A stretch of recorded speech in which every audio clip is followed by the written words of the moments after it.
Assalamualaikum warahmatullahi wabarakatuh. Waalaikumsalam warahmatullahi wabarakatuh. Innal hamdalillah nahmaduhu wa nasta'inu wa nastaghfiruh wa na'udzubillahi min sururi anfusina wa min sayyiati a'malina.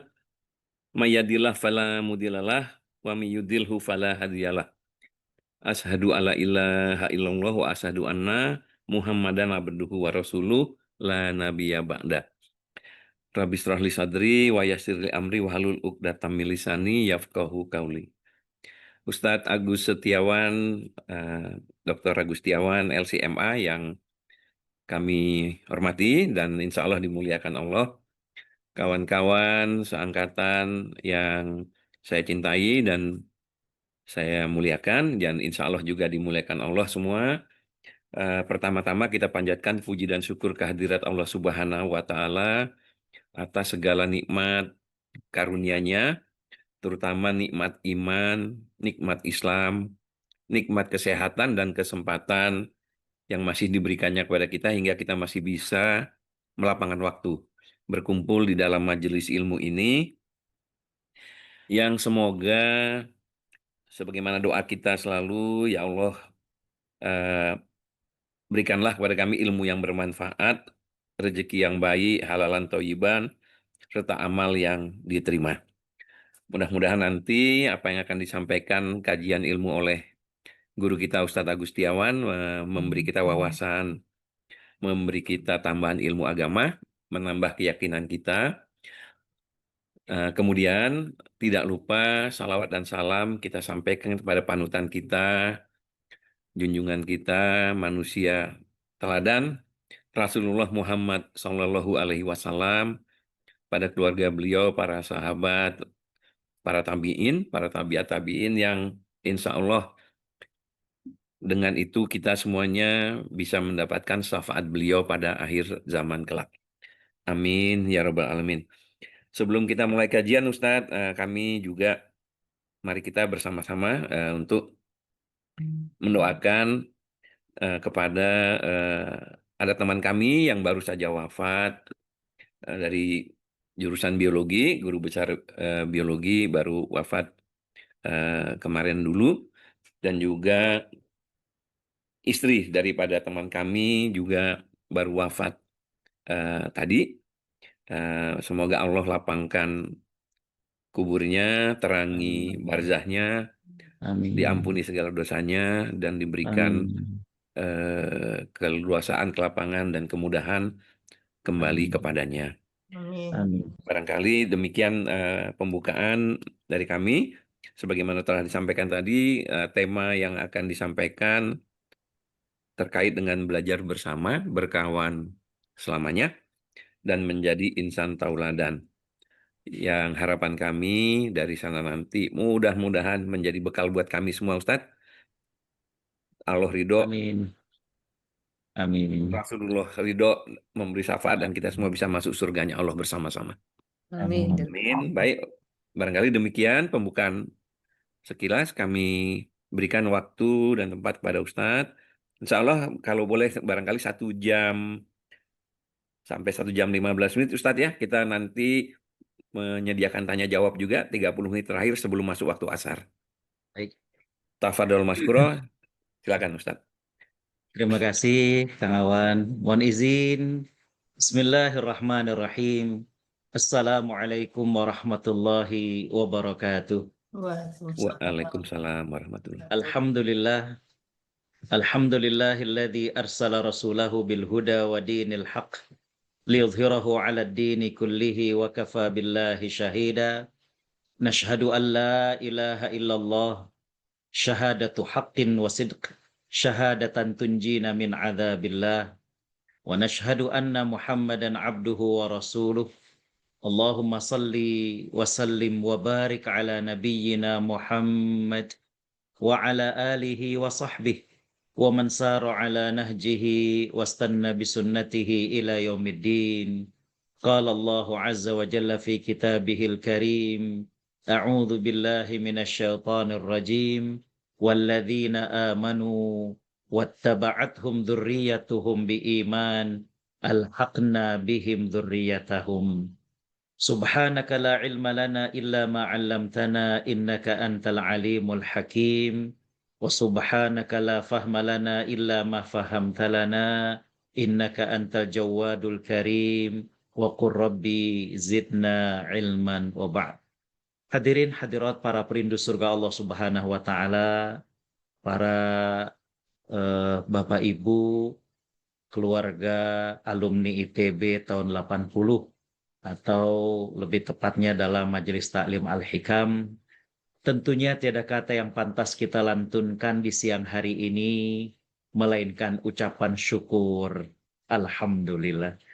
Betapa sayangnya Allah kepada kita, betapa banyaknya nikmat dan karunia yang Allah limpahkan kepada kita. Yang pertama, saya ingin mengingatkan bahwa Allah Subhanahu wa taala telah berfirman dalam surat Fatir ayat 37, mengingatkan nikmat hidup yang Allah berikan kepada kita. Allah berfirman, a'udzubillahi minasyaitonir rajim, awalam nu'ammirkum ma yatadzakkaru fihi man tadzakkar, yang artinya, bukankah kami telah memanjangkan umur kalian yang cukup bagi kalian untuk berfikir, bagi yang mau memikirkan. Tadi disampaikan oleh Kang Awan bahwa beberapa waktu yang lalu rekan seangkatan ada yang telah mendahului kita. Tadi istri dari kawan telah mendahului kita. Allah masih memberikan nikmat hidup merupakan nikmat besar dari Allah Subhanahu wa taala. Kesempatan bagi kita untuk menambah pundi-pundi amal kita. Kesempatan bagi kita untuk bertaubat dan kembali kepada Allah Subhanahu wa taala. Dengan umur ini Allah Subhanahu wa taala masih memberikan kesempatan, dan itulah yang mahal. Berapa banyak mereka yang di alam kubur saat ini berharap untuk bisa dikembalikan barang sesaat ke muka bumi, untuk sekedar mereka bersedekah, untuk sekedar mereka melakukan sholat, untuk sekedar mereka melakukan amal-amal soleh. Namun tentunya ketika ajal sudah menjemput tidak ada yang bisa untuk menolaknya. Jadi kembali bahwa sebelum kita lanjutkan pengajian kita siang hari ini, kita sepakat tidak ada nikmat yang, tidak ada kata yang pantas kita lantunkan, melainkan ucapan syukur. Alhamdulillah. Allah juga masih memberikan nikmat sehat. Dalam hadis yang sahih yang diriwayatkan oleh Imam An-Nasa'i, Nabi SAW bersabda, Salullah al-afiyah, mintalah sehat kepada Allah Subhanahu wa ta'ala. Demi Allah, tidak ada nikmat yang lebih besar setelah iman dan Islam, melainkan nikmat sehat. Dengan sehat, ibadah kita terasa lebih terasa lebih khusyuk. Dengan sehat, kita bisa mengecap nikmat-nikmat Allah yang lainnya. Maka nikmat sehat merupakan nikmat besar setelah iman dan Islam. Dan tentunya nikmat lain seperti nikmat persahabatan, ya, nikmat pertemanan seperti saat ini. Dan yang paling besar adalah Allah masih menitipkan iman dan Islam di hati kita. Kita berharap dan berdoa mudah-mudahan Allah senantiasa jadikan kita termasuk hamba-hambanya yang pandai bersyukur, dan mudah-mudahan Allah berikan istiqomah kepada kita dan kelak Allah wafatkan kita dalam keadaan husnul khatimah. Amin ya rabbal alamin. Tak lupa salawat teriring salam kita haturkan kepada panutan kita Nabi Muhammad sallallahu alaihi wasallam. Sosok yang istimewa. Kalau dengan manusia biasa tumbuh rasa cinta karena pernah berjumpa. Ada rasa rindu karena pernah bertemu. Tapi dengan Nabi Shallallahu Alaihi Wasallam kita belum pernah berjumpa dengan beliau. Kita belum pernah bertatap muka dengan beliau. Tapi Allah titipkan rasa cinta di hati kita. Kerinduan yang begitu mendalam dalam sanubari kita. Bahkan kalau dengar sahabat kita berangkat umroh, berangkat haji, atau tetangga kita, dan mereka kemudian mengabadikan momen saat mereka berziarah di hadapan makam Nabi Shallallahu Alaihi Wasallam, seraya mereka mengucapkan Assalamu alayka ya Rasulullah, Assalamu alayka ya khair khalqillah. terkadang hati ini langsung haru dan mata ini bisa meneteskan airnya. Maka kita berharap mudah-mudahan dengan cinta kita tanpa pernah berjumpa, Allah muliakan kita untuk dapat berjumpa bahkan satu surga dengan Nabi Shallallahu Alaihi Wasallam di akhirat kelak. Amin ya Rabbal Alamin. Bulan lalu tuh saya sering menyampaikan tema itu. Mungkinkah kita satu surga dengan Nabi Shallallahu Alaihi Wasallam? Ya, saya kumpulkan ayat dan riwayat-riwayat yang sahih. Ada 9 sampai 10 amalan yang ternyata kita berpeluang untuk satu surga dengan Nabi Shallallahu Alaihi Wasallam. Hadirin hadirat para perindu surga Allah Subhanahu Wa Taala, tema kali ini betul-betul menyentuh saya juga ketika baca ini, subhanallah ya. Maka dari itu saya akan bahas semuanya dan nanti pertanyaan bisa dari topik ini ataupun yang lainnya. Hadirin khotbah liman rahimakumullah. Nabi Shallallahu Alaihi Wasallam pernah bersabda, "A'maru ummati ma baina sittin wa sab'in wa qalilun man yajuzu zalik." Nabi SAW pernah bersabda, umur umatku itu antara 60 sampai 70 tahun. Dan sedikit yang lebih daripada itu. Ya. Jadi perbedaan dari umat Nabi Muhammad SAW dengan umat para nabi sebelumnya adalah bahwa umat Nabi Muhammad SAW ini diberikan umur dan usia yang relatif hanya sekitar 60-70 tahun. Tapi kesempatan meraih pahala yang tidak kalah dengan umat yang sebelumnya. Makanya Allah memberikan kesempatan dengan Lailatul Qadar, ya. Allah memberikan kesempatan dengan amal-amal yang lainnya. Nah, yang menarik adalah ketika Nabi Shallallahu Alaihi Wasallam sempat didatangi oleh seseorang, ya, di mana sahabat ini bertanya, ya Rasulullah, ayyun nas khair? Ya Rasulullah, ya, manusia yang bagaimanakah yang paling baik? Manusia yang bagaimanakah yang paling beruntung? Nabi Shallallahu Alaihi Wasallam kemudian menjawab, man tala umruhu wa hasuna amaluh. Orang yang umurnya panjang dan amalnya baik. Ya. Dan kemudian bertanya lagi orang tersebut, fa ayyun nasi syarr? Manusia bagaimana yang paling yang paling buruk? Ya. Maka kemudian Nabi Shallallahu Alaihi Wasallam menjawab, man tala umruhu wasa'a amaluhu. Orang yang panjang umurnya tapi ternyata jelek amalnya. Bapak Ibu Allah SWT rahmati, dalam hadis ini Nabi Shallallahu Alaihi Wasallam mengingatkan kepada kita bahwa memiliki usia yang panjang ini termasuk di antara hal yang beruntung bagi seorang manusia. Ya. Asalkan diiringi dengan hasuna amaluhu. Bagaimana hidupnya itu penuh dengan kebaikan. Kalau saya sering kirim renungan, kadang pagi, siang, sore, ya, saya mengatakan bahwa sungguh beruntung orang yang mati tapi tidak mati kebaikannya. Tapi sungguh celaka orang yang mati tapi tidak mati keburukannya. Ya. Jadi ada orang yang sudah meninggal dunia tapi kebaikannya itu masih terus langgeng. Bahkan kita yang masih hidup ketika acara reuni kita bisa cerita. Dulu ada Kang Fulan, ingat nggak dulu waktu lagi kita kuliah dia yang paling aktif di Masjid Salman. Dia itu ya Allah, ya kita waktu itu nggak ada uang buat kegiatan, dia nyumbang dan lain sebagainya. Ya. Orang yang banyak amalnya ini, maka dia akan menjadi orang yang beruntung. Apalagi kalau kemudian usianya panjang. Ya. Hari demi hari yang Allah berikan kepadanya diisi dengan begitu banyak amal-amal kebaikan. Ya.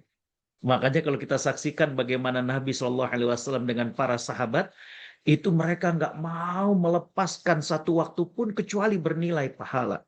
Sahabat Abdullah bin Mas'ud radhiyallahu an, beliau pernah mengatakan tidak ada hari yang paling aku sesali melainkan berlalunya satu hari dan nggak bertambah amalku. Ya. Jadi nggak ada yang paling beliau sesali kalau kemudian hari Sabtu ini misalkan kita kan udah siang, ya. Malam ketika kita mau tidur kita mikir tadi teh orang naon wae apa yang saya lakukan? Pagi saya bisa bangun sebelum subuh kah?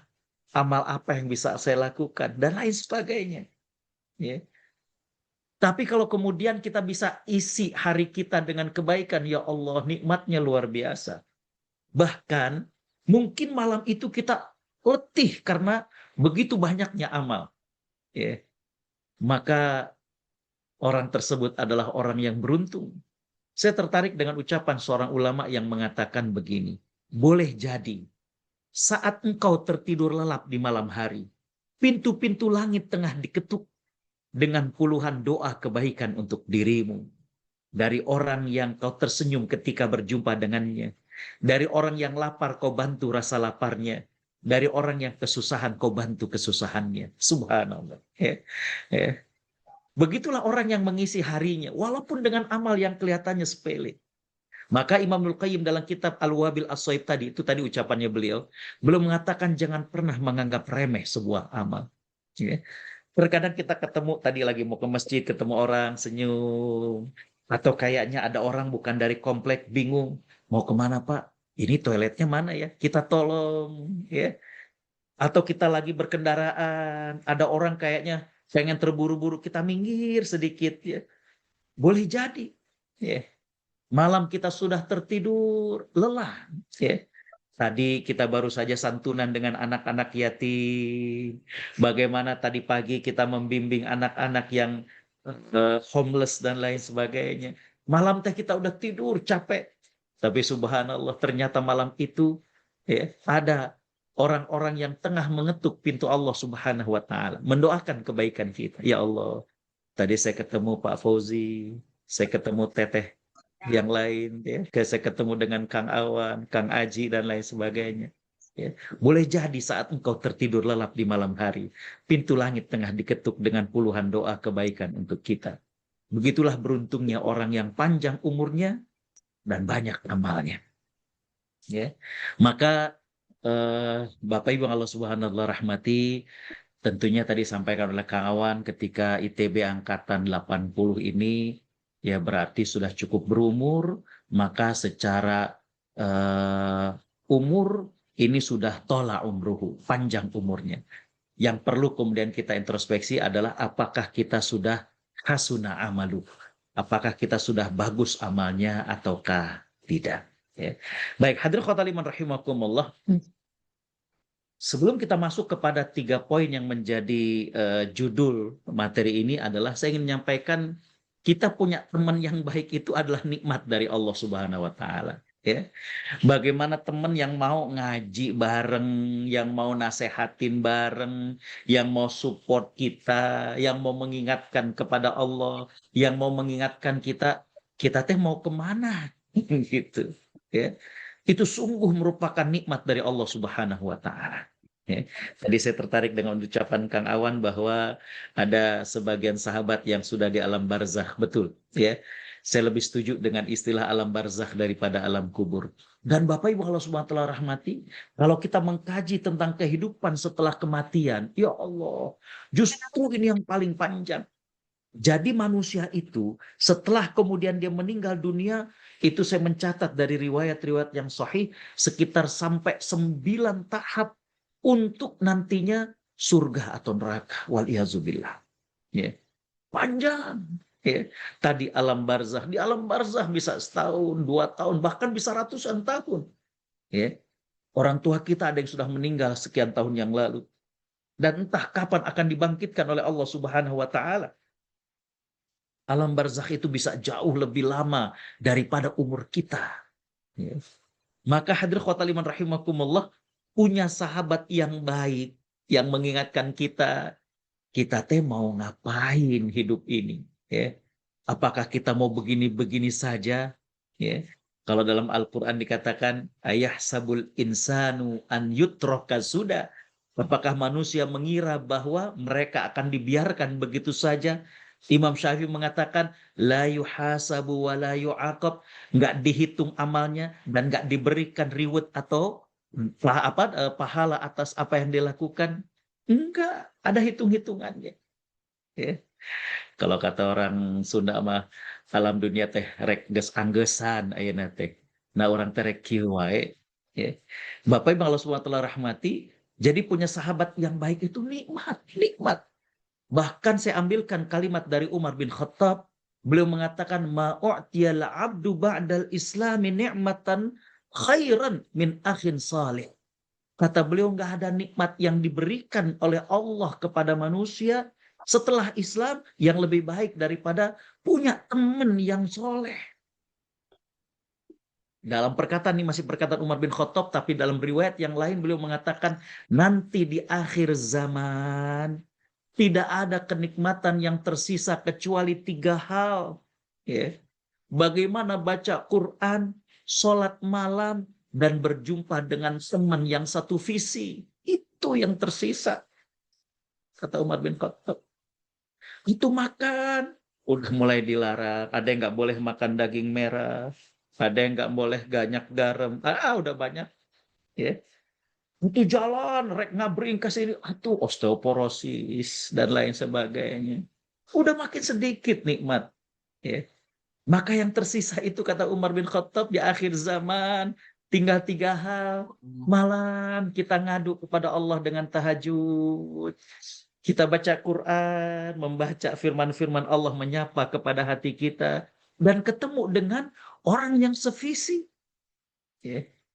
Bahkan nggak ngomong. Tapi kita ngelihat aja, ya Allah. Ya. Enak ya, tenang hidupnya. Ya. Aja, itu udah. Subhanallah. Ya. Kata Umar bin Khattab bahwa nggak ada kenikmatan yang Allah berikan kepada seorang hamba yang lebih baik setelah Islam kecuali punya teman yang soleh. Fa'idha wajada ahadukum wuddan min akhihi faliyatamassak bihi. Lihat kata Umar. Kalau kamu udah dapet salah satu teman kayak begitu, pegang erat-erat. Ya. Kalau udah dapet orang kayak gitu, aduh, pegang erat-erat. Ya. Apalagi ini subhanallah ya. Bapak Ibu Allah Subhanahu wa taala rahmati. Saya lihat ini jumlahnya udah sampai berapa nih? 40 lebih ya. Kalau satu akun kemudian nontonnya bareng istri dan jadi berarti udah ini satu aja kita punya teman kayak gitu kata Umar bin Khattab faliyatamassak bihi, pegang erat-erat. Ya. Kalau istilah sekarang tuh nih circle yang baik nih gitu. Aduh, jangan dilepas. Ya. Jadi tadi saya ingin mengatakan Allah masih memberikan nikmat umur ini adalah nikmat yang besar, ya. Kemudian umur yang baik itu adalah umur yang panjang dan banyak amal. Kemudian saya mengerucut tentang bagaimana sahabat atau teman yang baik itu adalah nikmat dari Allah Subhanahu wa taala. Kita akan masuk kepada 3 poin besar. Yang pertama adalah bahwa tentang kita bisa belajar bersama. Kenapa dikatakan oleh Umar bin Khattab tadi bahwa teman yang baik itu hendaklah kita pegang erat. Ya. Dia merupakan nikmat dari Allah Subhanahu wa taala. Karena berteman dengan orang-orang yang demikian itu kita bisa belajar bersama. Ya. Jadi bagaimana kita bisa belajar bersama? Ya. Untuk belajar bersama ini, maaf, selain tentang ilmu dunia, maka jangan lupakan ilmu akhirat. Allah Subhanahu wa taala menyindir dalam surat Rum ayat 7. A'udzu billahi minasyaitonir rajim. Ya'lamuna zahiran minal hayatid dunya wa hum 'anil akhirati hum ghafilun. Allah Subhanahu wa taala berfirman, mereka mengetahui perkara-perkara yang lahir dari kehidupan dunia, perkara-perkara yang nampak daripada kehidupan dunia, tapi mereka terhadap kehidupan akhirat lalai. Ya. Allah nyindir. Ada orang-orang yang berkaitan dengan kehidupan dunia ngerti banget. Ya. Bagaimana teknik perminyakan, bagaimana teknik listrik, bagaimana ini, ya. Tapi berkaitan dengan ilmu akhirat, mereka lalai. Allah nyindir. Bapak Ibu kalau baca ayat sebelumnya atau ayat setelahnya, ini merupakan sindiran dari Allah Subhanahu wa taala. Ya. Maka ketika kita punya teman yang seperti kata Umar bin Khattab tadi, gunakan untuk bisa belajar bersama. Ya. Bareng-bareng. Hayu, ini misalkan sebulan sekali, atuh luangkan waktu, kita ajak teman kita, ya. Bahkan kalau perlu misalkan direkod, dibikin resumenya, kita ulang kaji lagi, kita diskusikan lagi, ya. Bagaimana kira-kira penerapannya nih dalam kehidupan kita. Ya. Imam Hasan Al-Basri menafsirkan ayat tadi, Ar-Rum ayat 7 tadi, ini menarik. Ini saya ambil dari tafsir Imam Ibnu Katsir. Beliau mengatakan, wallahi, kata beliau, la balagha min ahadihim bidunyahu an yuqallibad dirham ala zufrihi fayukhbiruka biwaznihi. Kata Imam Hasan Al-Basri, makna dari ayat tersebut adalah, demi Allah, ada orang-orang yang begitu pintarnya dengan kehidupan dunia, sampai diletakkan koin dirham di atas tangannya, dia bisa nebak ini beratnya berapa gram. Ya, ada ya kemampuan kita ya sekarang ini, dengan kita belajar ilmu, kita bisa, lah ini kayaknya sekian gram. Ya. Nggak perlu untuk ditimbang. Tapi kata Imam Hasan Al-Basri, wa ma yuhsinu an yusalliya. Tapi sayangnya nggak pandai sholat. Itu makna dari ayat tadi. Jadi ilmu dunia mah hebat luar biasa. Ya. Tapi berkaitan dengan ilmu akhirat, sholat aja nggak pandai. Ya Allah, ini yang Allah sindir tadi dalam surat Ar-Rum ayat 7. Mereka lalai dengan kehidupan akhirat. Saya dulu ketika masih mahasiswa di Timur Tengah, di musim haji saya pernah kerja sebagai tenaga musim. Ditempatkan di Dakar, daerah kerja Jeddah, di bagian penerimaan jemaah haji. Jadi di Jeddah itu, satu kloter, kelompok terbang itu pasti mereka akan lapor ke petugas di Dakar. Yang petugas kesehatan lapor ke dokter, yang kemudian petugas pembimbing ibadahnya tuh lapor, ya, dan karomnya, kepala rombongannya lapor ada berapa yang sakit, bla bla bla bla. Ya. Nah, dokter kloternya ini perempuan. Dia ketika lapor ke dokter yang di Jeddah, dia bilang, waduh, aku belum hafal doa tawaf, katanya.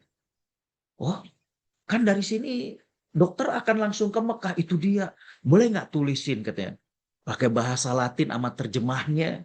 Bagaimana doa tawaf. Nah, ini yang dokter di Jeddah, diambil kertas putih, ditulis. Ya. Nih, katanya. Oh, bagus-bagus, makasih dok, katanya.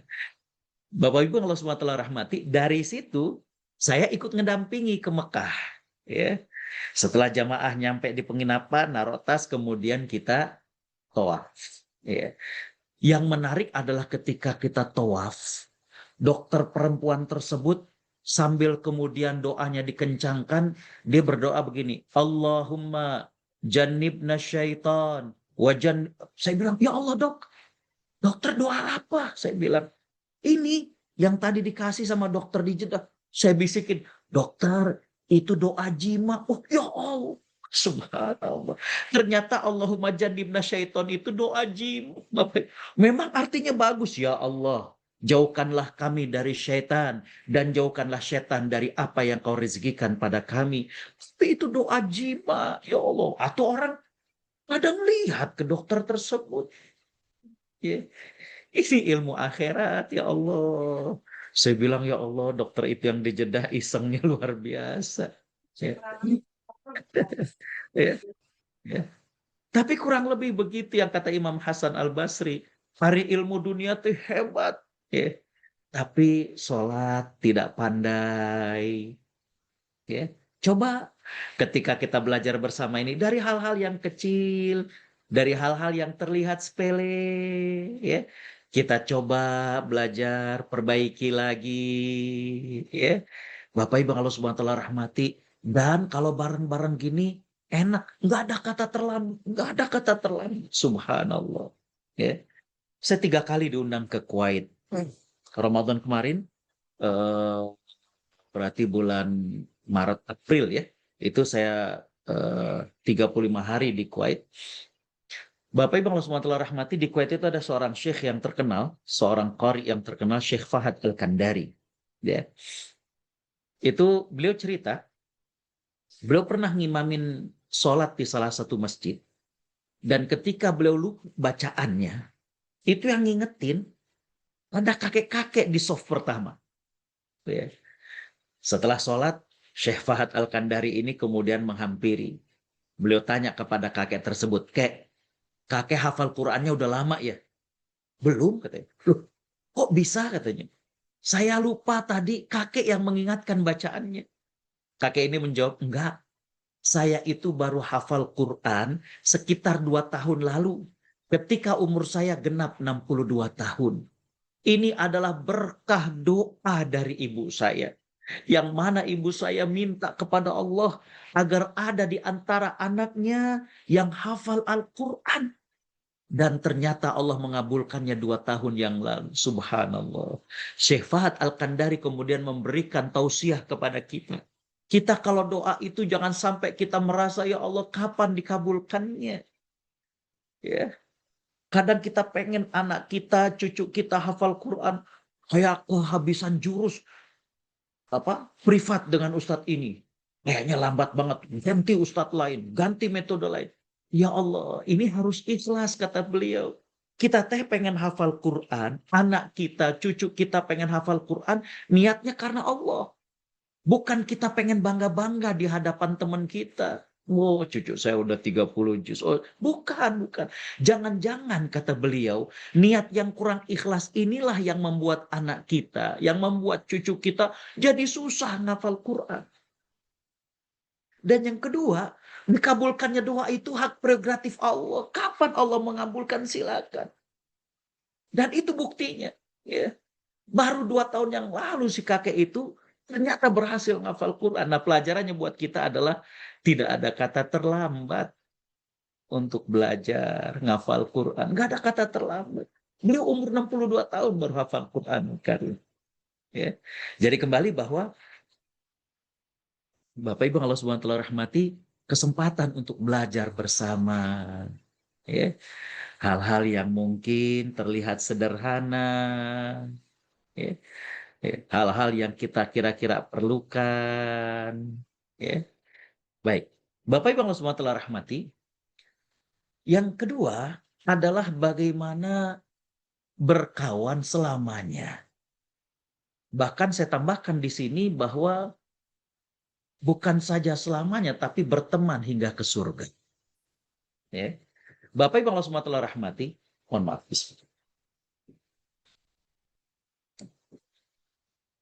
Bagaimana circle atau pertemanan yang baik itu adalah ketika yang pertama teman yang taat pada Allah Subhanahu wa taala.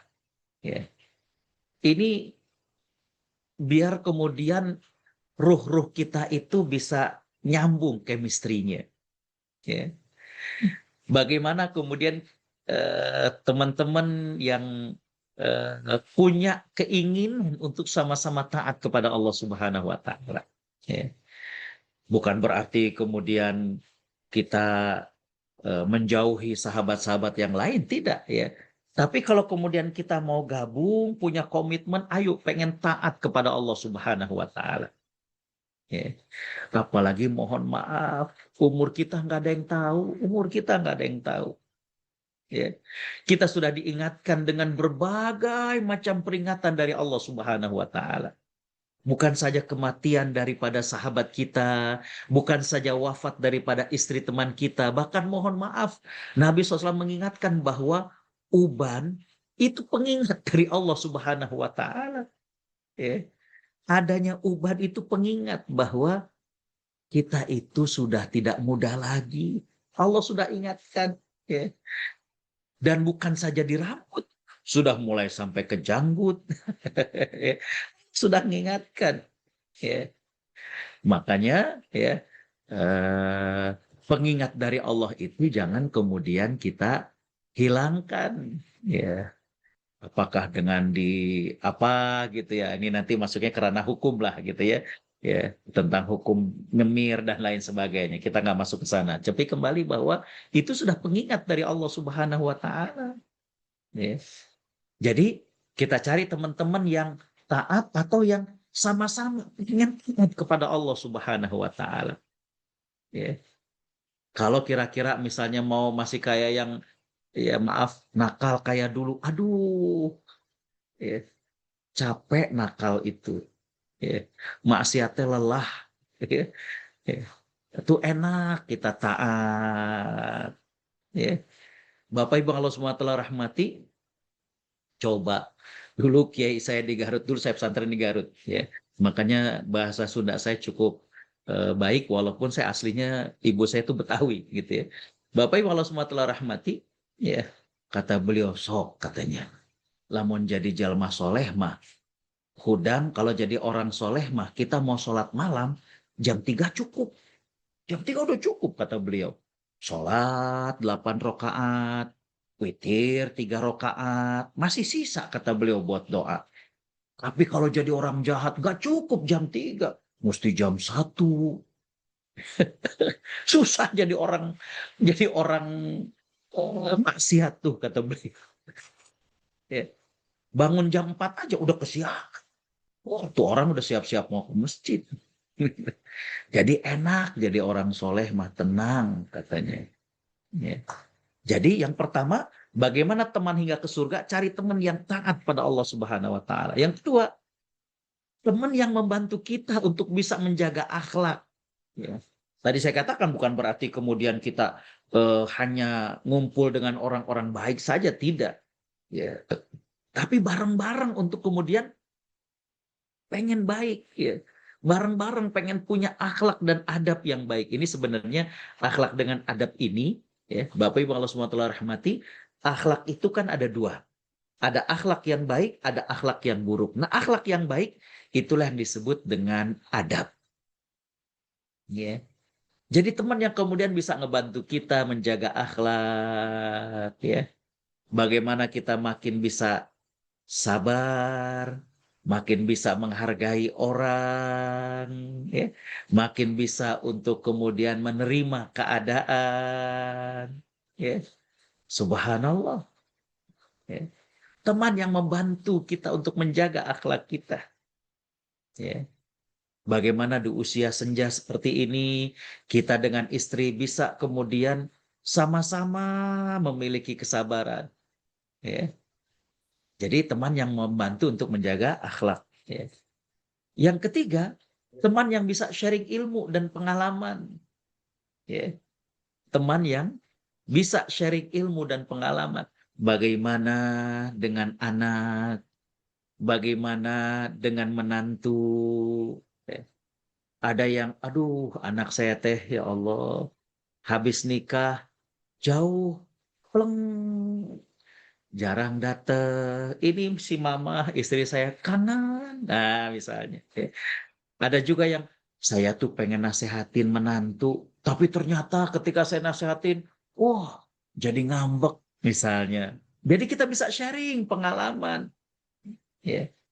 Bapak Ibu Allah SWT rahmati, saya sering bilang sama sebagian sahabat-sahabat yang sering mengatakan, ayo kita nyunah dan lain sebagainya. Saya katakan, saya S1 sampai S3 ini di bidang hadis. Dan sunnah yang sering disampaikan di kalangan masyarakat itu, yang pertama itu seringnya itu adalah sunnah fisik. Berapa panjang janggut Nabi, berapa tinggi celana Nabi. Atau sunnah yang sering dibahas itu sunnah ibadah. Bagaimana sunnah Nabi dalam sholat, bagaimana sunnah Nabi dalam puasa. Tapi ada satu sunnah Nabi itu yang jarang kita pelajari. Sunnah dalam berumah tangga. Ya. Gimana sih rumah tangga Nabi SAW? Ya. Mohon maaf, pernahkah terjadi riak-riak, pernak-pernik dalam rumah tangga Nabi SAW? Jawabannya pernah. Ya. Itu kalau dikaji ada 4 sesi Bapak Ibu. Saya pernah mengkaji ini di radio di Amerika. Ya. Jadi tentang pernak-pernik rumah tangga Nabi SAW. Ini Bapak Ibu kalau buat catatan, saya kasih satu clue saja. Kalau anak muda sekarang di spill, itu Bapak Ibu nanti bisa buka surat At-Tolak ayat yang pertama. Surat At-Tolak ayat yang pertama. Allah Subhanahu wa taala berfirman, A'udzu billahi minasyaitonir rajim. Ya ayyuhan nabi, idza talaqtumun nisa fatalliquhunna li'iddatihinna wa ahsul iddah wattaqullaha rabbakum. Ya. Bapak Ibu bisa sambil dibuka surat At-Tolaq ayat yang pertama. Allah Subhanahu wa taala memanggil Nabi sallallahu alaihi wasallam. Maaf sebentar. Allah berfirman, "Hai Nabi, apabila engkau menceraikan istri-istrimu, maka ceraikanlah mereka di masa iddahnya, sehingga mereka dapat menghitung masa iddahnya, dan bertakwalah engkau kepada Allah Tuhanmu." Betul begitu terjemahannya? Bapak Ibu kalau semua telah rahmati, ketika mendengar terjemahannya, pertanyaan adalah, really? Benar nggak? Kenapa? Itu kalau dibahas nanti bisa jadi satu sesi tersendiri. Ya. Silakan saja. Itu Bapak Ibu biasanya paling dapat 2 hadis tentang asbabun nuzulnya. Kalau 2 hadis aja nggak cukup. Kalau dapat 3 itu yang bagus. Ya. Intinya dari situ adalah bahwa dalam rumah tangga Nabi SAW itu pernah terjadi riak-riak dalam kehidupan rumah tangga Nabi SAW. Maka semua rumah tangga saya katakan, mohon maaf termasuk bapak-bapak, dan saya Agustiawan, itu pasti menghadapi masalah rumah tangga. Ada masalah rumah tangga itu maaf dengan pasangan. Atau masalah rumah tangga itu dengan orang tua, dengan mertua, ya, dengan anak, dengan menantu, dengan ipar. Ya. Saya pernah diundang ke Amerika. Ya, saya nggak tahu direkam apa enggak, tapi nggak apa-apa lah, saya nggak sebutkan namanya. Saya pernah diundang, jadi saya pernah keliling ke 10 state. Saya 3 atau 4 kali diundang ke Amerika. Tapi ini jauh sebelum Trump. Ya. Di salah satu state kita pengajian masyarakat Indonesia. Dan kemudian setelah selesai pengajian dibuka tanya jawab. Dari kalangan ibu-ibu ada yang ngangkat tangan. Kata beliau, Pak Ustadz, boleh nggak nanya di luar topik? Saya katakan silakan Mbak. Kata beliau, Pak Ustadz bagaimana hukumnya kalau orang tua pinjam uang? Nah, menurut Bapak Ibu gimana nih? Saya kalau ada pertanyaan yang sederhana kayak gini justru nggak berani langsung jawab. Saya akan bertanya what's behind, ada apa di balik ini? Ya. Tapi karena saya nggak ketemu kira-kira ada apa, akhirnya saya jawab. Ya, Mbak, kalau buat orang tua, jangankan pinjam. Betul nggak Bapak Ibu? Bahkan kalau perlu kita kasih. Tapi baru selesai jawaban saya begitu, dari kalangan bapak-bapak ada seorang laki-laki muda yang nyeletuk. Tapi yang sebelumnya belum bayar Pak Ustadz. Si mbaknya kemudian teriak juga. Tapi kan kamu juga sebelum kerja tinggalnya di rumah mama Mas. Subhanallah. Saya bilang stop. Saya bilang kenapa ribut di pengajian? Ya. Selesai pengajian saya bilang sama tuan rumah, saya pinjam kamar 1. Saya mau bicara sama 2 orang tadi. Saya ngobrol ada apa? Saya bilang, ngeraken. Saya bilang bikin malu. Kenapa? Mereka bilang, Pak Ustadz sebenarnya sih kita nggak ada masalah. Kita senang ketika dapat kabar Ustadz mau ke Amerika. Biasanya kita nonton live streaming saja, nyari di YouTube. Ya. Ini kita dapat kabar Ustadz mau datang langsung. Cuma di tengah jalan, Mamah kirim WA. Katanya mau pinjam uang. Itulah tadi perdebatan yang tadi. Cuma poinnya adalah bahwa kadang masalah rumah tangga itu triggernya tidak hanya antara suami dengan istri. Ya. Nah, Bapak Ibu kalau semua telah rahmati, ya, teman yang bisa sharing ilmu, teman yang bisa sharing pengalaman, ya. Gimana nih cucu, gimana nih anak, gimana nih besan. Ya. Yang keempat, Bapak Ibu kalau semua telah rahmati, ya, adalah teman yang bisa menginspirasi. Ya. Inilah yang kita harapkan, teman yang bisa membersamai kita sampai ke surga Allah Subhanahu wa taala. Ya. Bagaimana dalam pertemanan ini bisa menginspirasi, bisa membantu satu dengan yang lain, ya. Ketika kita ke rumahnya ternyata ada anak cucunya, kita lihat cucunya sopan-sopan. Salim-salim sama teman eyang, cium tangan, terlihat unggah-ungguhnya, terlihat adabnya, menginspirasi kita. Ya. Menginspirasi kita. Ya Allah, ternyata begini ya. Wah, ntar kita mau bilang deh sama anak kita biar cucu kita begini misalnya. Ya. Bapak Ibu Allah semua telah rahmati, kita ke rumah teman kita, ya. Kita bilang, ini mana nih? Ya, dulu kita kenal bagaimana dia suka pakai barang-barang branded misalnya. Ya, wah, koleksi-koleksi saya udah saya jual, terus dananya saya infakkan, misalnya gitu. Oh ya Allah, ya sekarang saya eh, punya pesantren yatim misalnya, menginspirasi buat kita. Ya. Bapak Ibu Allah SWT rahmati, seorang ulama yang bernama Fudail bin Iyad, ya, itu beliau pernah mengatakan, nazarul mu'min ilal mu'min yajlul qalb. Kata beliau, pandangan seorang mukmin kepada mukmin yang lainnya itu akan membuat hati menjadi mengkilat. Subhanallah. Apa artinya? Kalau kita memandang orang yang soleh, kita punya teman dan kita lihat dia, maka Bapak Ibu Allah SWT rahmati, hati ini jadi nyes ya Allah. Bagaimana sabarnya, bagaimana tegarnya, oh bagaimana, banyak sekali. Jadi hati itu enak ya. Untuk Bapak Ibu Allah SWT rahmati, yang dimaksud dengan ucapan ini adalah ketika kita lihat bagaimana kemudian amalnya, kita lihat bagaimana kemudian, itu yang tadi saya katakan, menginspirasi. Bahkan hadir khotaliman rahimakumullah, Fudail bin Iyad, itu beliau pernah mengatakan, kalau aku berjumpa dengan Imam Atha bin Abi Robah, aku merasa amalku itu udah sedikit. Ya, kita ada reuni misalnya di rumah sahabat kita atau kita berkunjung ke rumah sahabat kita, ya. Kita lihat, ada mushaf di luar, ya kita buka, oh ternyata sahabat kita ini dia punya cara untuk mengkhatamkan Al-Quran. Selain dia baca satu hari satu juz, kita lihat bagaimana dia baca terjemahnya. Ya Allah. Ya. Jadi bagaimana menginspirasi. Ya. Inilah teman yang Masya Allah bisa kemudian membersamai kita untuk ke surga Allah Subhanahu wa Ta'ala. Baik, Bapak Ibu Allah SWT rahmati, namun, walaupun kita tadi berusaha mencari teman yang tadi taat kepada Allah, yang mau sama-sama menjaga akhlak dan adab, yang kemudian bisa sharing pengalaman dan ilmu, tapi tetap kita siapkan sabar dalam hati kita.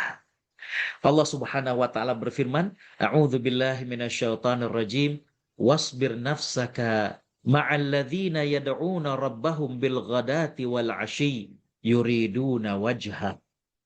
Allah Subhanahu wa taala berfirman, dan bersabarlah engkau bersama dengan orang-orang yang menyeru berdoa kepada Allah Subhanahu wa taala di pagi sampai ke sore hari, ya, dengan mengharapkan daripada keridhaan Allah Subhanahu wa taala. Ya. Lihat, Bapak Ibu yang dimuliakan Allah, dalam ayat ini Allah mengawali dengan kata-kata wasbir nafsaka. Bersabarlah dirimu. Kepada siapa? Orang yang dari pagi sampai sore berdoa. Soleh nggak orang ini? Soleh. Ya. Tapi Allah minta untuk sabar. Jadi ketika kita bergaul, ketika kita berinteraksi, berteman dengan orang soleh sekalipun, maka kita harus sabar. Ya. Ada yang kita punya teman, aduh ya Allah. Oh ya, mohon maaf dari segi waktu lelet banget misalnya gitu ya. Ada kita punya teman, ya Allah misalnya ya. Berbagai macam hal, sabar, kita harus sabar. Ya. Baik, Bapak Ibu Allah SWT rahmati, sedikit saya akan tambahkan apa sih manfaatnya kita punya teman yang baik. Ya. Yang pertama, bisa saling mengingatkan. Kalau kita punya teman yang baik, ya, bagaimana satu dengan yang lain itu bisa mengingatkan. Bapak Ibu Allah SWT rahmati, ketika Nabi hijrah ke Madinah, Nabi mempersaudarakan antara sahabat Abu Darda dengan sahabat Salman Al-Farisi. Ya. Jadi sahabat Abu Darda itu orang Madinah, ya, dan sahabat Salman berasal dari Persia. Allah mempersaudarakan. Sahabat Abu Darda ini senang beribadah sampai, mohon maaf, istrinya itu merasa sahabat Abu Darda ini lebih perhatian dengan ibadahnya. Ya. Maka sahabat Salman itu kemudian berusaha nginep di rumah sahabat Abu Darda. Ketika malam sahabat Abu Darda mau tahajud, ya, ditahan oleh sahabat Salman. Jangan sekarang. Tidur aja dulu. Tidur sahabat Abu Darda. Bangun, ya. Ya, beliau terbangun dan kata sahabat Salman, jangan sekarang, tidur lagi aja. Baru yang ketiga kali dibolehkan oleh sahabat Salman.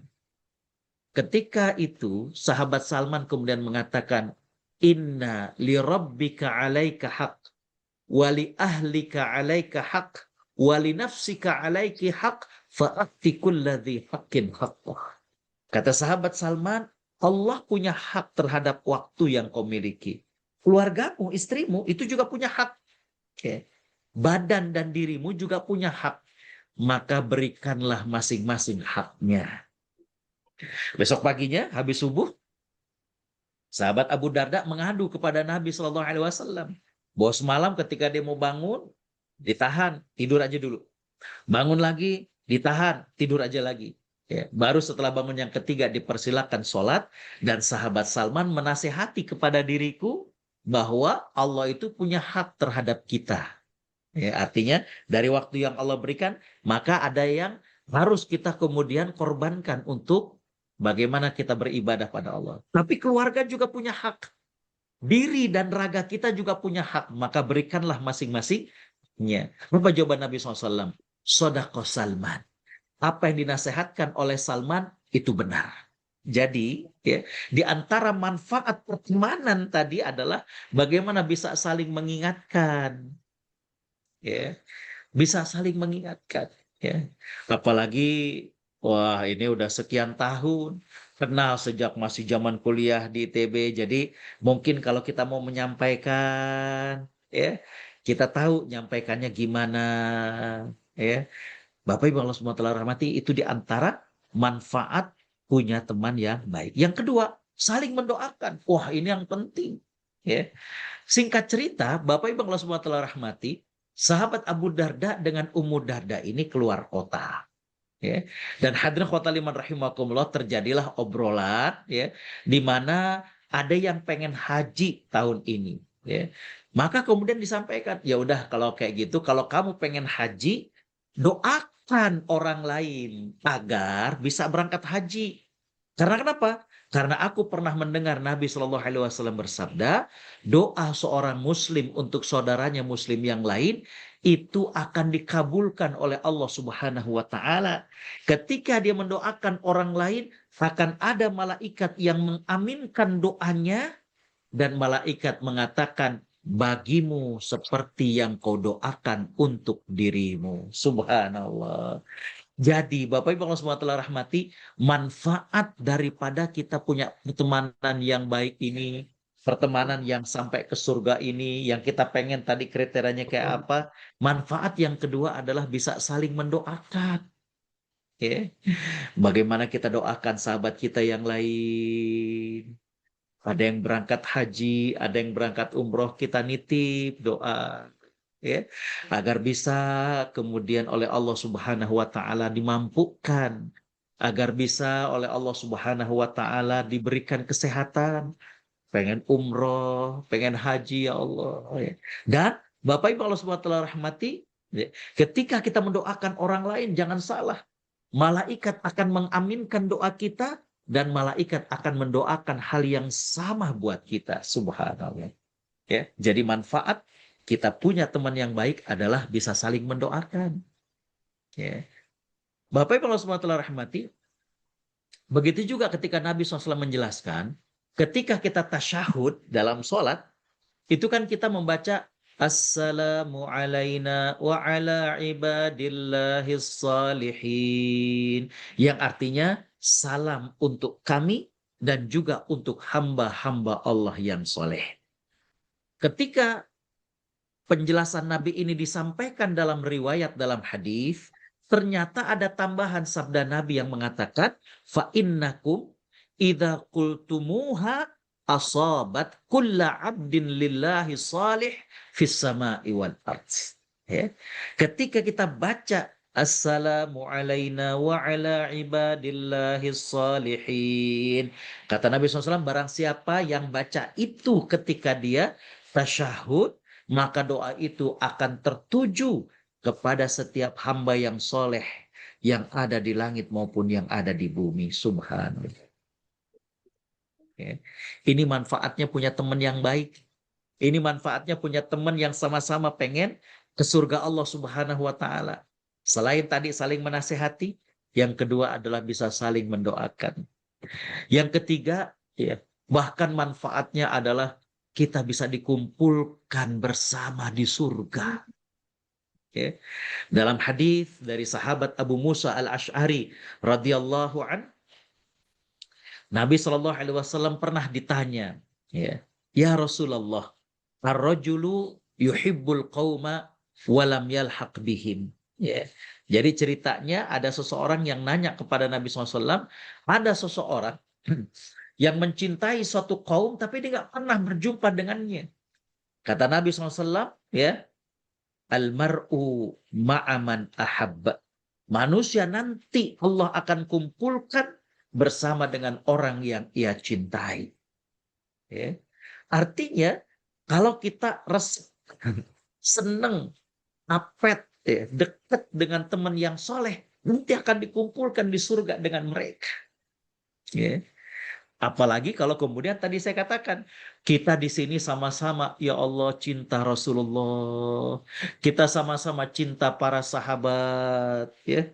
Sahabat Anas bin Malik radhiyallahu an, ini sahabat yang suka membawakan air wudhu buat Nabi, suka menyiapkan sendal buat Nabi, ya.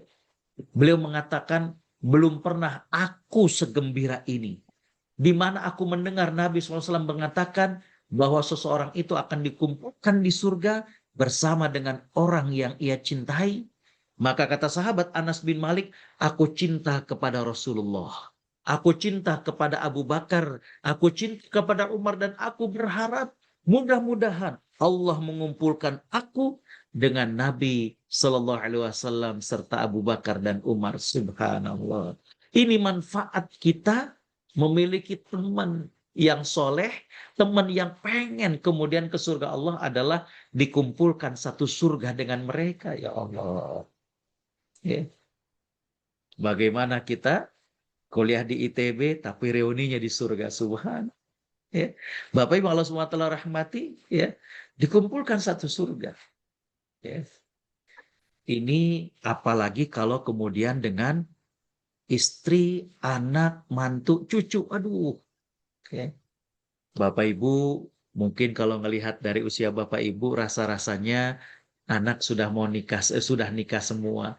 Ya, tapi kalau anak sudah nikah semua, mungkin cucu ada yang usia mau nikah. Saya boleh ngasih wasiat? Biasanya dalam prosesi akad nikah itu yang dibaca biasanya surat Rum ayat 21. Betul? Saya berwasiat kalau boleh bukan cuma Arum ayat 21, ya. Tapi surat At-Tur ayat 21. At-Tur ayat 21. Bapak Ibu bisa buka bagaimana saya suka nangis kalau tadabur dengan istri. Allah berfirman begini Bapak Ibu. A'udzu billahi minasyaitonir rajim.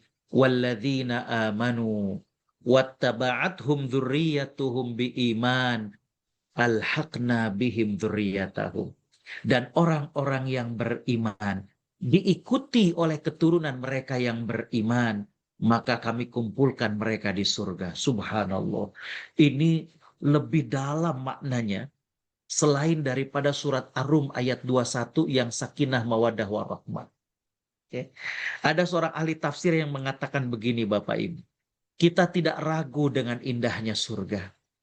Tapi dalam ayat itu Allah menggambarkan betapa bahagianya ketika Allah muliakan kita masuk ke dalam surga, kumpul lagi dengan pasangan kita, kumpul lagi dengan anak kita, kumpul lagi dengan menantu kita, kumpul lagi dengan cucu kita. Ya Allah.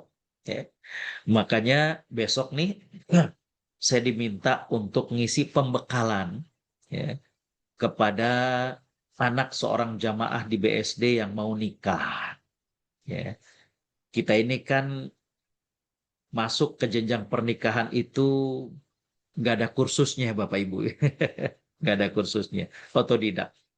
negeri jiran saudara kita itu lebih advance. Di Malaysia itu, ketika saya ngambil PhD di sana, itu ketika seorang laki-laki akan daftar ke KUA untuk nikah, maka mereka minta syarat.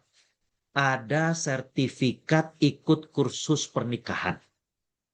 Gitu. Nah, baik, kembali bahwa Bapak Ibu Allah SWT rahmati, saya sering mengatakan bahwa kalau nasihat pernikahan, pembekalan untuk yang mau nikah, rumah tangga bagi kita seorang muslim, itu bukan cuma sekedar sehidup semati, tapi rumah tangga sehidup sesurga. Ya. Bukan cuma sekedar, dan tadi saya katakan, kata ahli tafsir tadi, alangkah indah dan bahagianya ketika Allah muliakan kita masuk ke dalam surga, kumpul lagi kita dengan istri kita, anak kita, cucu kita. Oh, mah itu siapa? Ya Allah. Ya. Nah, Bapak Ibu kalau SWT rahmati, begitu juga ketika kita punya teman-teman yang soleh, soleha, dan pengen masuk surga, maka akan dikumpulkan dah satu surga dengan mereka. Subhanallah. Baik, Bapak Ibu Allah rahmati, poin yang terakhir adalah menjadi insan teladan. Bapak Ibu Allah rahmati, akhlak dan keteladanan ini sangat penting sekali. Ya. Dalam surat Yunus, Allah Subhanahu wa taala menegaskan tentang betapa pentingnya akhlak dan keteladanan. Di mana di antara doa yang diajarkan kepada kita adalah Rabbana la taj'alna fitnatan lil qaumiz zalimin. Wahai Tuhan kami, janganlah Engkau jadikan kami sasaran fitnah bagi orang-orang yang zalim. Apa maksud sasaran fitnah bagi orang yang zalim? Kita ini nggak bisa jadi teladan. Kita ini nggak punya akhlak yang mulia. Ya. Sehingga Islam yang bagus kemudian menjadi sasaran bagi orang zalim, ya, untuk kemudian menjelek-jelekkan karena kita jadi fitnah. Kita nggak menunjukkan bagaimana keindahan Islam dalam diri kita. Ya. Itu yang dimaksud. Rabbana la taj'alna fitnatan lil qaumiz zalimin. Ya. Makanya Bapak Ibu Allah SWT rahmati, ini menarik. Dalam Al-Quranul Karim, Allah Subhanahu wa taala menyebutkan bahwa Nabi SAW itu diutus untuk membawa rahmat bagi alam semesta. Surat Al-Anbiya. Wa ma arsalnaka illa rahmatan lil alamin.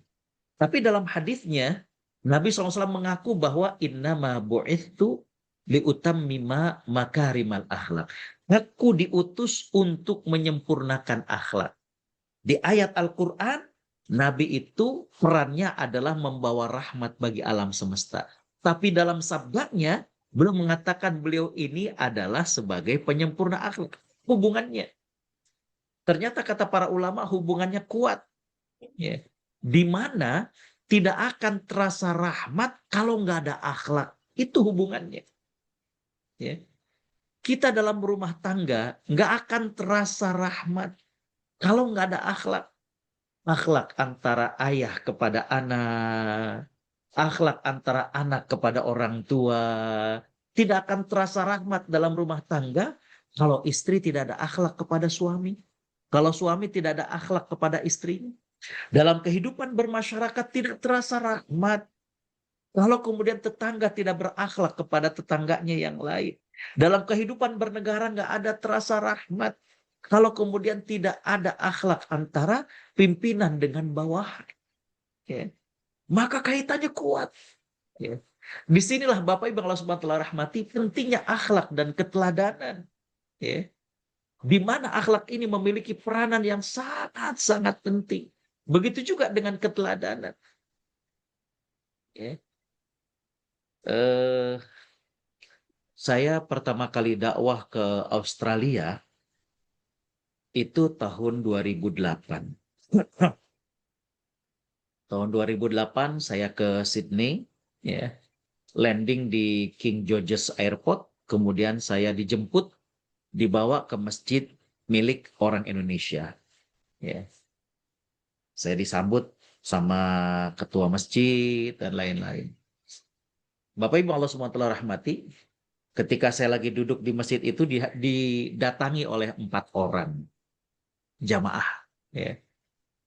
Apa kata mereka? Oh, Ustadz, ini negara emang kafir. Saya bilang, sebelum ente pada ngomong, Ani juga udah tahu kenapa masalahnya. Ini Ustadz, masjid kita pengen gedein, gak disetujuin sama tetangga. Dasar kafir. Sebentar, saya bilang. Jangan ngomong dulu begitu. Saya baru nyampe nih. Ya. Ntar berapa hari lagi, kita ngomong lagi. Ya. Bapak Ibu Allah SWT rahmati, beberapa hari kemudian saya dapat tuh, oh ini sebabnya. Saya panggil lagi yang 4 orang. Ya. Saya bilang sama mereka, saya udah ketemu jawabannya. Kenapa tetangga nggak ngasih izin masjid ini mau diluasin? Kenapa Pak Ustaz? Saya bilang karena kita sendiri. Ya. Saya salut dengan semangat sholat berjamaah antum semuanya. Kalau azan tuh, wah pada buru-buru ke masjid. Cuma sayang saya bilang. Karena semangatnya untuk sholat berjamaah, kadang kalau parkir, ngeblok rumah orang.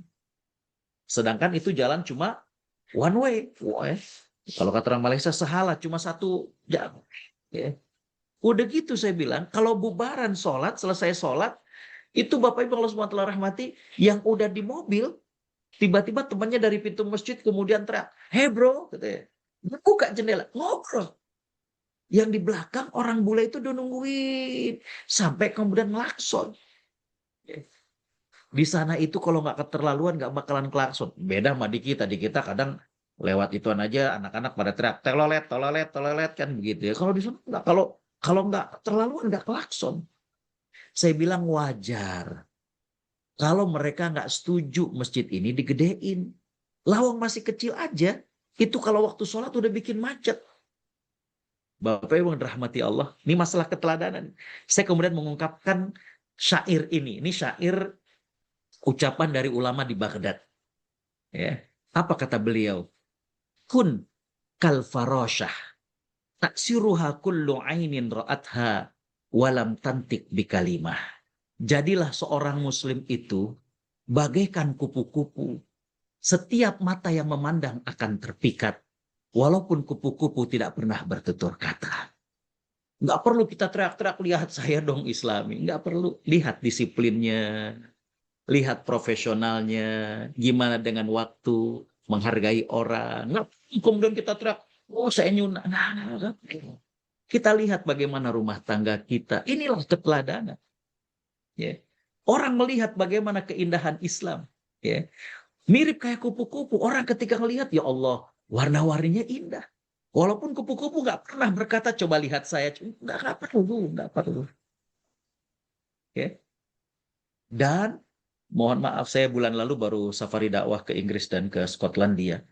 Dari 30 negara yang pernah saya sambangi dalam berdakwah, maka akhlak dengan keteladanan ini merupakan pintu masuk ke hati manusia. Pintu masuk ke hati manusia. Ya. Saya ya karena Ramadan suka lebih dari satu negara yang ngundang, saya kadang nggak bisa penuhi dan saya serahkan kepada ustadz yang lain. Ya. Saya berpesan tentang masalah akhlak dan keteladanan. Ya. Saya pernah minta ganti seorang sahabat untuk gantikan saya dakwah di Korea. Ya. Beliau landing besokannya, DKM dan panitia acara Ramadan telepon. Pak Ustadz, ini Ustadz yang ngegantikan Pak Ustadz gimana ya? Saya bilang emang kenapa? Ya. Kan kalau maaf nggak enak ceramahnya, belum ceramah. Kalau kurang berisi misalnya, dalil dan lain sebagainya, belum ngisi. Enggak gini Pak Ustadz, kan kemarin dia landing katanya. Oke, ya. Terus istirahat. Oke. Tadi pagi itu dia nanya ke kita-kita. Di sini kalau counter HP Samsung second di mana ya katanya. Ya Allah. Ya. Enggak haram, enggak haram. Ya. Tapi bagi seorang ustadz itu adalah kalau bahasa agamanya kurang warok. Mestinya hari pertama ini dia duduk sama DKM. Nanti kira-kira tema saya tentang apa ya? Masyarakatnya kayak gimana sih? Oke. Apa yang perlu saya perbaiki? Ya.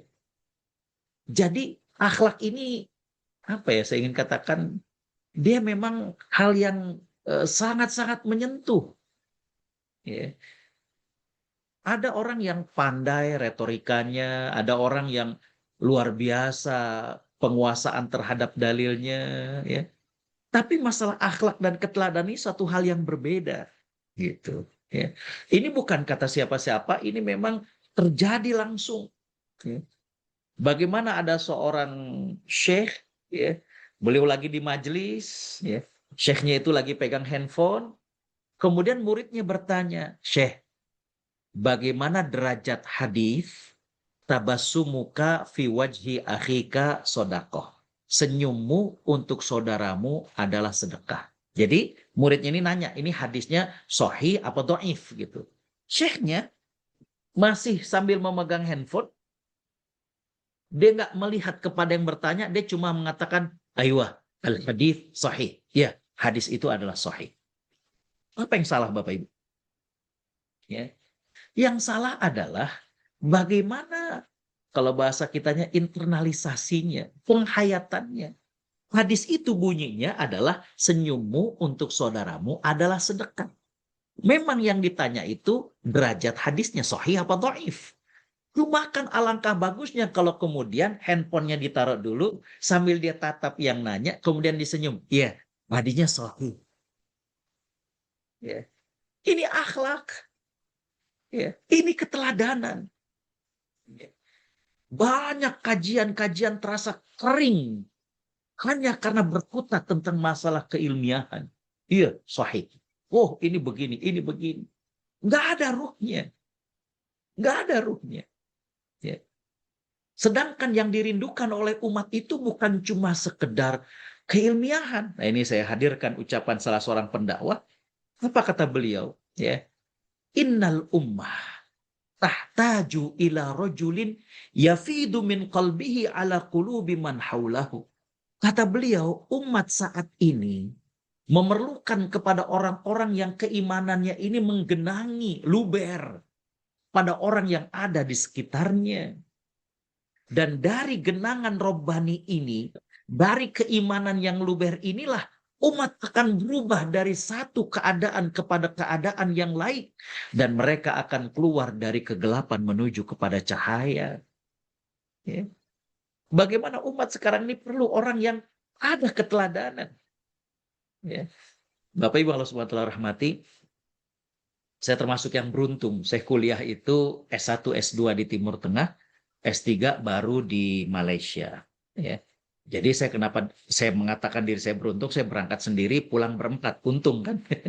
Jadi saya nikah dan punya anak 2 di sana, selesai S1, S2 di sana. Ya. Ketika anak saya yang pertama lahir, saya kasih tahu ke orang tua, Abah, ini cucunya lahir yang di Timur Tengah. Oh, alhamdulillah, ya. Normal apa operasi Gus, kata beliau. Saya bilang operasi, Bah. Anak mahal tuh. Saya bingung waktu itu kenapa dikatakan anak mahal, ya. Karena kenapa? Ketika istri udah kontraksi pengen lahiran, kita bawa ke rumah sakit yang rumah sakitnya swasta, bukan rumah sakit di bawah naungan kampus, bukan rumah sakit swasta. Ketika kemudian kita ke resepsionis, ngelihat tampang kita bukan tampang orang Arab, ditanya, kamu di sini ngapain? Saya bilang, kami berdua mahasiswa-mahasiswi. Ada kartu kuliahnya nggak? Saya tunjukin. Pinjem ya, dipinjem sama beliau. Di fotokopi, yang aslinya diserahkan, yang fotokopiannya di staples di formulir, langsung kemudian ditulis di situ, majanan min zakatil mustashfa. Gratis dibayarin dari zakatnya rumah sakit. Nggak perlu ada surat keterangan nggak mampu. Langsung aja begitu. Ya, ya. Jadi datang assalamualaikum, pulang gendong anak, nuntun istri, cuma jazakallah khairan. Di kita kan nggak bisa begitu. Ya. Bapak Ibu punya anak, punya cucu, kita ke rumah sakit, pulang kita bilang jazakallah khairan. Dijawab, wa iyyakum, cuma anak sama istri kan ditahan dulu kalau administrasi belum selesai. Nah, Bapak Ibu Allah SWT rahmati, kan habis itu kita kontrol ya ke dokter. Saya nanya sama dokternya, dok tahu nggak kalau saya dengan istri itu nggak bayar di sini? Tahu, kata beliau. Tapi kenapa perlakuan dokter nggak beda dengan yang bayar? Kata beliau gini, setiap pasien anggaplah saya dapat 10.000, ini anggap ya. Nah, pasien-pasien yang gratis dan dibayarkan dari zakat rumah sakit, kami para dokter diajak, bagaimana dok, ini kan mestinya dokter dapat 10.000, tapi bagaimana kalau dokter infak, jadi dokter cuma dapat 8.000, 2.000-nya infak. Ya. Jadi subhanallah menjadi suatu sistem kebaikan. Ya. Makanya Bapak Ibu Allah Subhanahu wa taala rahmati, di sana itu kalau kita ngantri gitu ya, mau kontrol atau mau berobat, ya 3 menit sebelum adzan tuh suster udah keluar Bapak Ibu. 3 menit lagi mau adzan zuhur, dokternya mau sholat. Bapak Ibu kalau mau sholat, noh di sono musolahnya. Atau kalau mau nunggu silakan. Apa yang terjadi? Ya yang nganterin pasien, kalau memang masih, dan pasien juga kalau memang ngejak-jak, ya akhirnya kemudian ke musola. Ya. Karena kenapa? Mereka nggak takut terselak nomor antriannya. Karena kenapa? Dokternya juga sholat. Di kita kan kadang kita mau sholat berjamaah ntar, waduh dilongkap nih nomornya. Ya. Keteladanan, keteladanan. Ya. Dan kemudian menjadi sebuah hal yang kebaikan luar biasa. Ya. Bapak Ibu kalau semua telah rahmati, kalau bicara tentang keteladanan Nabi SAW, wah udah nggak ada hitungannya. Mungkin Bapak Ibu udah banyak kedenger lah bagaimana Nabi SAW memberikan keteladanan yang luar biasa. Ya. Keteladanan dalam rumah tangga, keteladanan ketika bersama dengan sahabatnya, ya, keteladanan maaf kepada musuh dan lain sebagainya. Ya. Jadi Bapak Ibu Allah SWT rahmati, saya kira waktu juga yang memisahkan kita. Tadi dari awal saya sudah mengantarkan bahwa Allah masih memberikan kesempatan hidup ini merupakan nikmat besar. Ya. Dan umur yang panjang dan penuh dengan amal merupakan di antara ciri orang yang beruntung. Ya. Terus saya masuk tentang teman yang baik, kata Umar bin Khattab, itu merupakan nikmat dan karunia dari Allah Subhanahu wa taala. Lantas saya masuk 3 poin yang menjadi tema dan judul kita adalah belajar, berskam bersama, berkawan selamanya, bahkan tadi sampai ke surga, dan menjadi insan yang memiliki keteladanan. Bagaimana kita menjadi teladan, bagaimana kita menjadi kupu-kupu yang menunjukkan keindahan Islam dalam diri kita. Saya kira demikian. Hatur nuhun, jazakumullah khairan. Saya kembalikan ke Kang Awan. Wassalamualaikum warahmatullahi wabarakatuh. Masya Allah, Alhamdulillah. Terima kasih Jazakumullah khair Ustadz untuk penyampaian materi kajiannya yang eh, sangat kontekstual dan matching dengan tema yang kita ingin bahas bersama teman-teman. Mudah-mudahan apa yang disampaikan tadi menambah wawasan kita semua yang hadir dan menyimak kajian ini, dan juga menjadi barokah pada Ustadz yang menyampaikan dan juga bagi kita semua. Nah, kawan-kawanku sekalian, apabila oh ya, maaf sebelum saya sampai ke sana, kita alhamdulillah waktu yang diberikan kepada Ustadz sangat efektif, dan sekarang saatnya kita untuk masuk sesi diskusi tanya jawab. Jika ada di antara teman yang ingin menyampaikan tanggapan, menambahkan masukan, ataupun ingin menanyakan kepada Ustadz, kami persilakan. Boleh buka mikrofon langsung atau memberi tanda raise hand. Silakan kawan-kawan, teman-teman.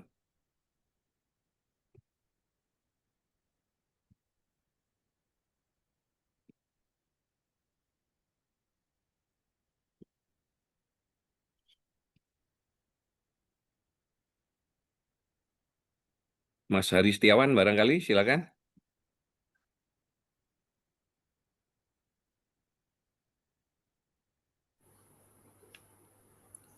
Saya Mas Sambil. Agus. Oh, Oh, Mbak Tuning, silakan. iya. Assalamualaikum warahmatullahi wabarakatuh, Ustadz. Salam. Yang terakhir kan tadi dibahas mengenai akhlak. Kalau yang dimaksud dengan akhlak itu apakah sama dengan etika? Karena kalau etika itu setiap daerah itu beda-beda. Jadi misalnya ada di satu tempat, hal tersebut kalau dilakukan baik, tapi kalau di lain tempat hal tersebut jadi tidak baik. Contoh yang paling ini adalah yang paling nyata dan pernah saya alami, saya itu kan Jawa. Jadi kalau misalnya saya itu disuguhin sesuatu ketika bertamu, itu orang tua kami itu jangan dihabisin gitu. Tapi saya pernah tinggal di Kalimantan. Kalau kita disuguhin gak dihabisin, kata teman-teman, awas lu nanti kamu disantet, dia ngerasa terhina. Itu. Yang dimaksud dengan akhlak itu sebetulnya apa? Apakah yang berlaku umum gitu Ustadz? Ataukah etika per daerah begitu? Baik, Makasih Ustadz. hatur nuhun, Ibu. Gimana Kang Awan, dikumpulkan atau langsung dijawab? Mungkin baiknya langsung dijawab saja barangkali, Langsung Ustaz. baik. Izin. Bismillahirrahmanirrahim. Alhamdulillah, salatu wassalamu ala rasulillah. Ba'd. Bapak Ibu Allah subhanahu wa ta'ala rahmati, memang ada beberapa kata yang agak beririsan. Ya. Di kita ada yang kita kenal dengan etika atau etik. Ya. Kalau di luar negeri itu ada namanya manners. Ya. Itu juga mirip. Ya. Bahkan tadi saya katakan, dalam istilah Islam juga ada istilahnya adab. Ya. Akhlak dengan adab ini tadi saya katakan bahwa adab ini adalah akhlak yang mulia. Karena akhlak itu kan ada dua, ada akhlak yang tercela dan ada akhlak yang mulia. Akhlak yang mulia itulah yang namanya adab. Ya. Yang kedua, akhlak agak beririsan dengan etika. Ya.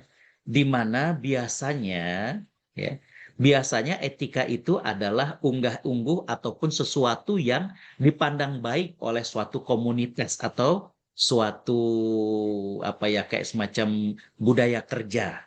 Ya. Jadi yang dianggap baik oleh satu komunitas ataupun suatu tempat. Ya. Cuma bedanya adalah bahwa kalau akhlak ini dia sumbernya jelas, yaitu nilai-nilai universal dari Allah Subhanahu wa taala. Sehingga tidak ada beda dengan apa namanya antara satu tempat dengan tempat yang lain. Contoh misalkan bakti kepada orang tua. Itu nggak akan beda antara orang Jawa dengan orang Kalimantan. Ya. Pasti semuanya mengakui bahwa bakti kepada orang tua itu adalah sesuatu yang baik. Memuliakan tamu juga demikian. Ya. Nah, etika atau kemudian hal yang perintilannya itu nanti baru jadi beda, Bu. Saya pernah dakwah ke Labuan Bajo terus masuk lagi, ya. Maka penyambutan seorang pendakwah itu adalah pendakwah diberikan ayam jago, gitu. Saya kaget juga ketika disambut sama ketua adat terus dikasih ayam jago. Wah, saya bilang ini gimana bawa pulangnya gitu ya. Tapi yang nganter saya bilang, Ustadz diterima aja, diterima. Karena kalau ditolak itu penghinaan bagi mereka. Ya. Jadi ternyata ayam jago itu adalah simbol bagaimana sesuatu yang bernilai oleh mereka, yang mereka pelihara, yang mereka jaga selama ini, kita sebagai tamu diberikan barang berharga itu. Nah itu kurang lebih gitu. Nah itu bedanya akhlak dengan etika. Tapi ada satu lagi yang menjadikan akhlak ini menjadi suatu kelebihan Islam adalah bahwa akhlak ini sudah menjadi bagian dari diri manusia. Kalau kata orang Malaysia dia sudah semula jadi, sebati, sudah mendarah daging. Jadi dia bukan SOP, bukan. Mohon maaf di sini nggak ada yang pramugari atau pramugara ya. Ya, misalnya Ibu Tuning atau Kang Awan naik pesawat, ramah nggak pramugari? Ramah pisan, ya. Assalamualaikum. Atau mungkin kadang sore Pak, mau makan apa? Kita ada chicken with pasta, kita ada beef with rice, misalnya kan gitu. Minumnya juga silakan, mau dingin atau panas. Dingin kita ada jus, kita ada bla bla bla bla bla. Betul nggak? Ramah. Tapi ketika kita sudah landing, Bapak Ibu, kita teh kemudian pulang umroh misalnya ya, itu bawa koper berat. Lewat pramugari dengan pilot. Enggak. Kemudian menawarkan mau ngebantu. Enggak. Karena mereka itu SOP-nya, ramahnya itu ketika di dalam pesawat. Di bawah mah sabodo teuing gitu. Itu belum jadi akhlak berarti. Ya. Jadi lebih kepada SOP. Ya. Saya Dewan Syariah di Rumah Sakit Yarsi di Jakarta, saya mengatakan bahwa nilai-nilai akhlak itu dikatakan akhlak kalau bukan saja di rumah sakit. Ya. Jangan sampai baru di parkiran kemudian dengan pasien atau keluarga pasien udah diem, nggak salam, nggak. Jadi akhlak itu adalah sesuatu yang menjadi milik kita. Dia bukan standar operasional, bukan, tapi memang sudah menjadi milik kita. Ya, kurang lebih begitu ya, antara akhlak dengan yang lainnya. Wallahu a'lam. Terima kasih. Alhamdulillah, semoga sudah mencerahkan menjawab Mbak Tuning ya. Iya, udah Alhamdulillah. alhamdulillah. Dia harus universal ya. Halo, Assalamualaikum. Oh, langsung ini Mbak Iti mau bertanya, Ya, silakan. boleh. Terima kasih. Bismillahirrahmanirrahim. Assalamualaikum Ustadz. Waalaikumsalam warahmatullahi wabarakatuh. Saya bukan hanya ingin mendengar tanggapan Ustadz terkait dengan realitasnya zaman sekarang itu keluarga-keluarga sudah lebih kecil ya jumlahnya, dan pada mereka yang punya kesempatan anak-anaknya sekolah dan berhasil lah gitu loh, seringkali cepat berpisah dengan orang tuanya gitu, sehingga beberapa kali saya mendapati ketika orang tuanya wafat, putra-putrinya itu tidak berada di tempat gitu. Sehingga saya dengan beberapa teman-teman tuh suka berwacana, gimana kalau kita itu tidak dalam keadaan bersama atau dekat dengan keluarga, lalu berpikir tentang suatu saat di masa tua itu tinggal di senior living gitu loh. Mudah-mudahan mampu gitu kan. Tapi ide tentang itu tuh terkait dengan pengabdian kepada orang tua bagaimana Ustadz?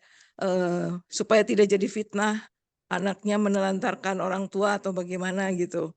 Itu saja Pak Ustadz. Terima kasih. Bismillahirrahmanirrahim. Alhamdulillah, salatu wassalamu ala rasulillah wa ba'd.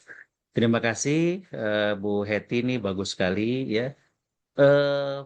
Permasalahan keluarga dan rumah tangga ini berkembang seiring dengan perkembangan daripada masyarakat dan juga generasi. Ya.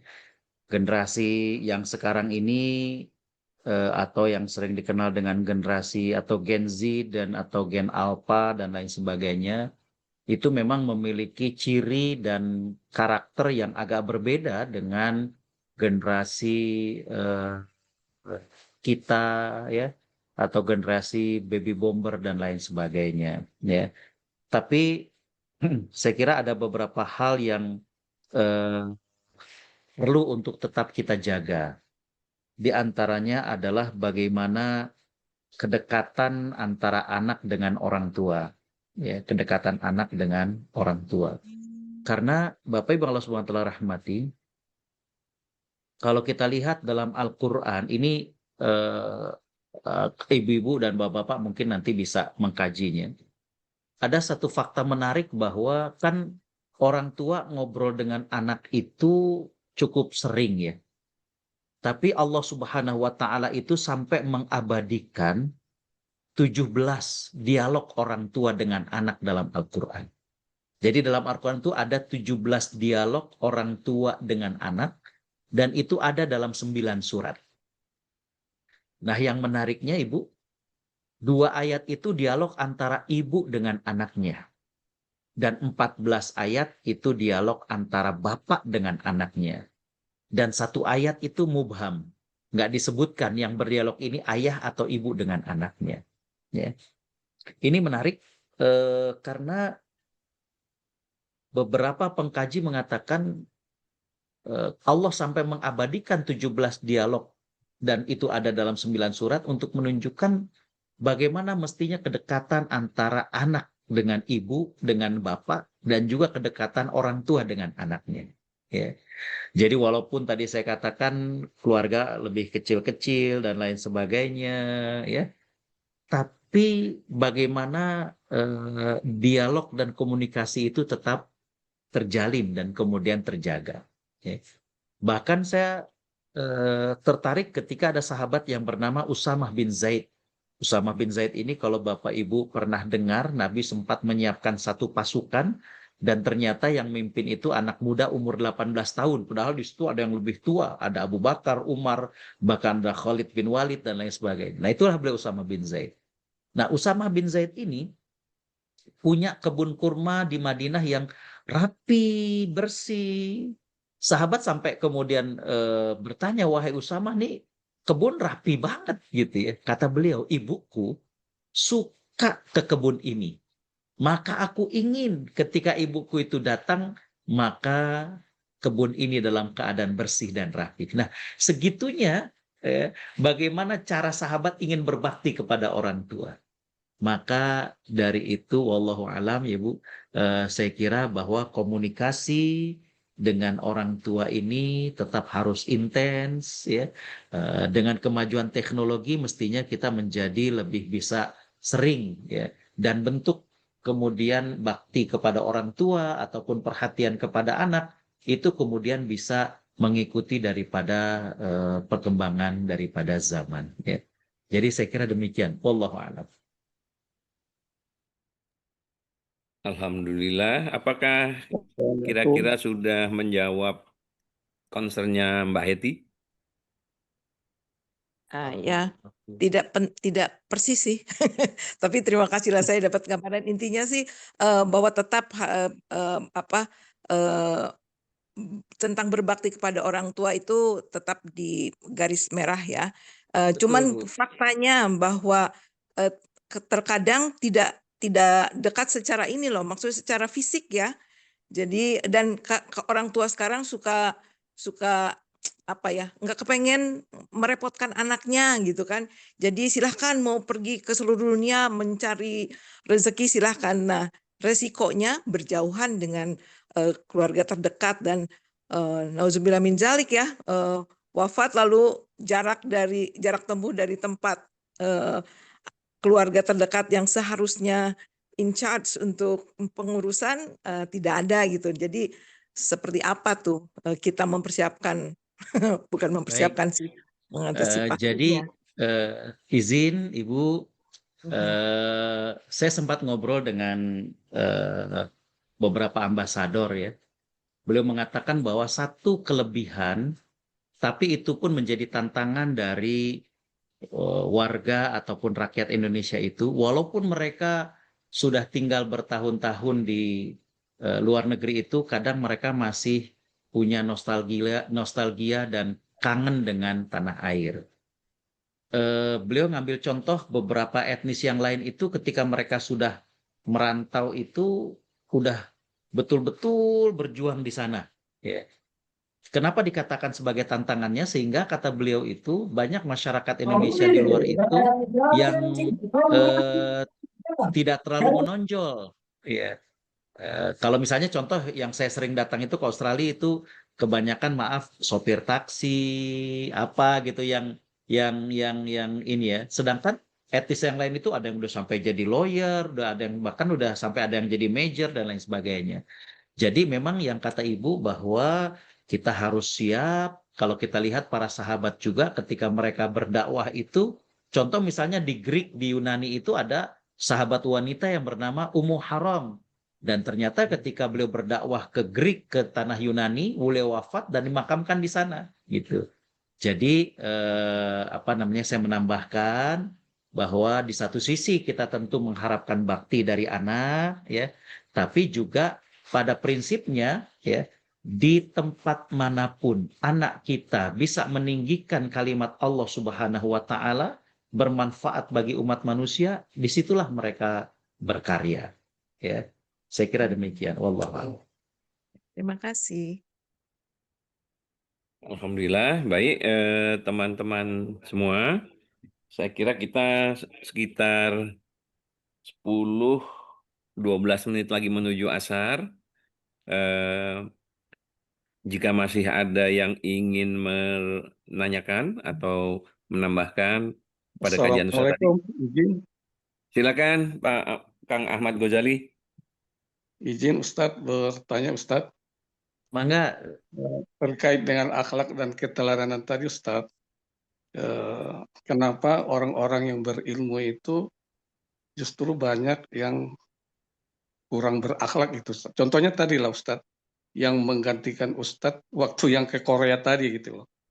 Kalau menurut saya mungkin itu termasuk akhlak gitu Ustadz ya, karena mementingkan kepentingan pribadi daripada yang tujuan utamanya gitu ya. Dan kita juga sering melihat di medsos antar Ustadz juga sering berdebat gitu Ustadz. Padahal dari sisi keilmuan agama mereka cukup mapan gitu Ustadz. Apa yang salah di sini Ustadz?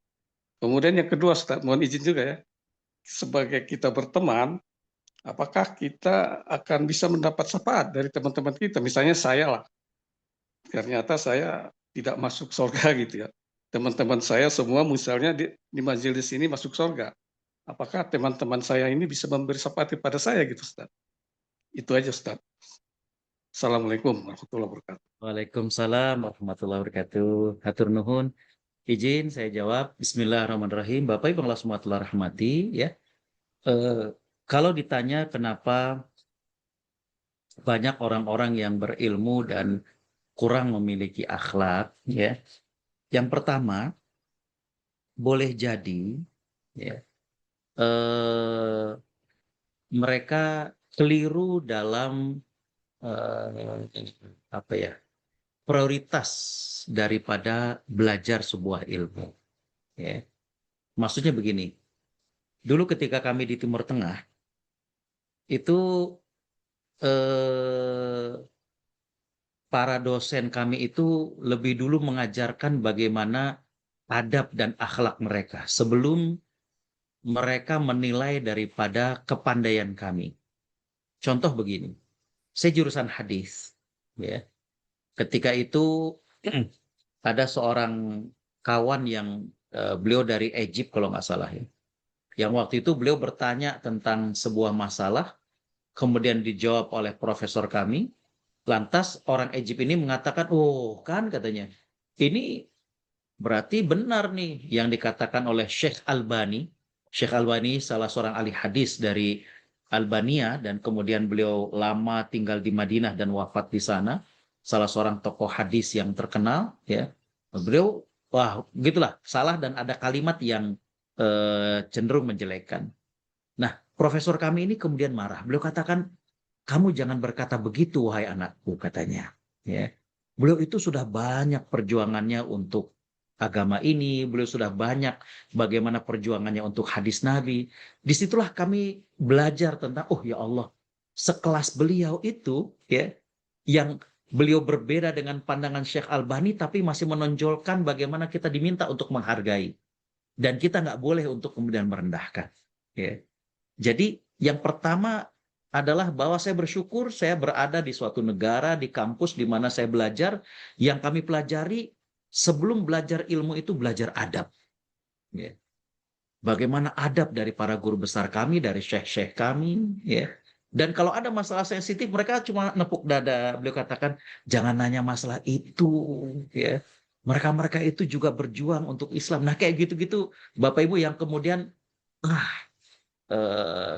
kayaknya kalau kemudian para pendidik, para guru itu mengajarkannya begitu, murid-muridnya itu tidak hanya fokus kepada ilmu. Saya pernah ke sekolah Islam di salah satu negara Timur Tengah. Saya masuk ke kelas, ketika guru bertanya satu pertanyaan, terus beliau bertanya siapa yang bisa jawab, itu kan biasa ya di kita ya. Yang menarik anak-anak sekolah itu sambil mereka berusaha mau ngejawab, mereka teriak, Allahu Akbar, Allahu Akbar. Kalau kita kan ngangkat tangan, saya. Ini kok pada takbir? Saya tanya kepada gurunya, guru ini kenapa mereka takbir? Kata beliau, kami sedang mendidik bahwa kalaupun mereka bisa menjawab, maka yang memberikan ilmu dan jawaban itu adalah Allah. Nah ini kan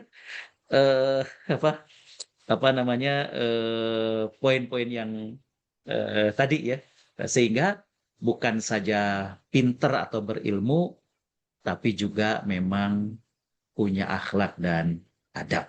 Ya, baik. Yang kedua tadi tentang apa, Kang Awan dari Pak Ahmad Ghazali?